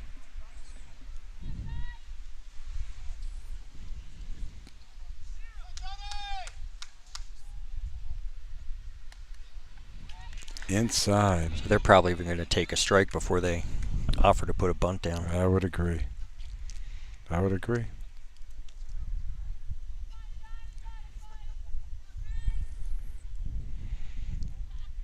Bryce is battling. He's giving everything he got. He's just...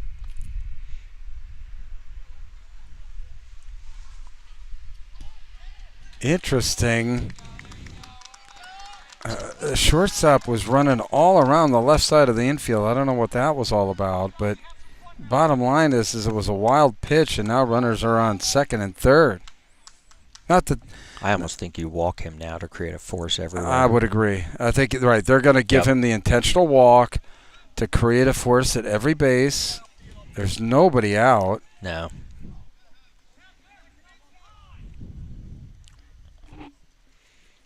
And the outfielders have to come in. Yeah. So much pressure now on the pitcher and catcher. Yes. Infield in. Now batting number 18, Sam Serpiello. Everybody can see the situation there. Runner on third. Our base is loaded. Infield in. No place to put him. First pitch is high for a ball. There's the situation, fans. You see it. Comes set.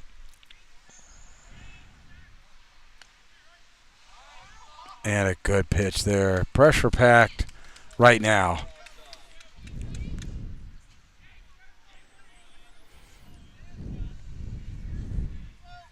It's 1-1 count into the pitch. It's a suicide squeeze. Oh, my God. And he had a great pitch to do it on, He had too. a great pitch to do it at. Fans saw it unfold right in front of their eyes. I mean, great camera angle from up here. Basically, the fans saw him square the bunt and the runner coming right down the line quickly.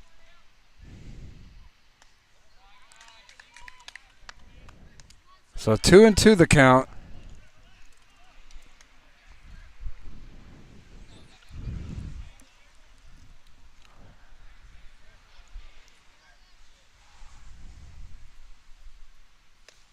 Oh, late on that swing. And that was a high pitch. He chased one there. So you got to be awake for the same thing. You got a lefty at the plate. Squeeze doesn't have to be a great bunt. It just has to be on the ground. It just has to, in this particular case, it just got to get to the right side.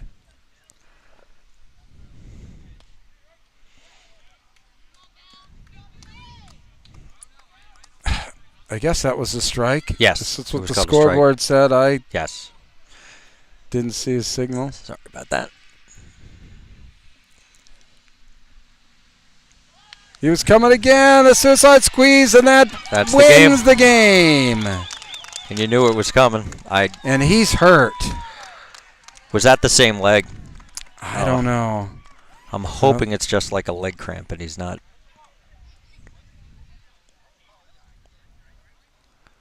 I'm hoping it's just. I think he just kind of collided knees with the catcher. But there was the suicide squeeze. That was the squeeze. Again. Excellent bunt by the batter. It just. He got it down, and he got across the plate before the force. And that is a tough loss. One pitch away, one out away. Well, basically, yeah. I mean, unfortunately, an error on that play that could have closed it out.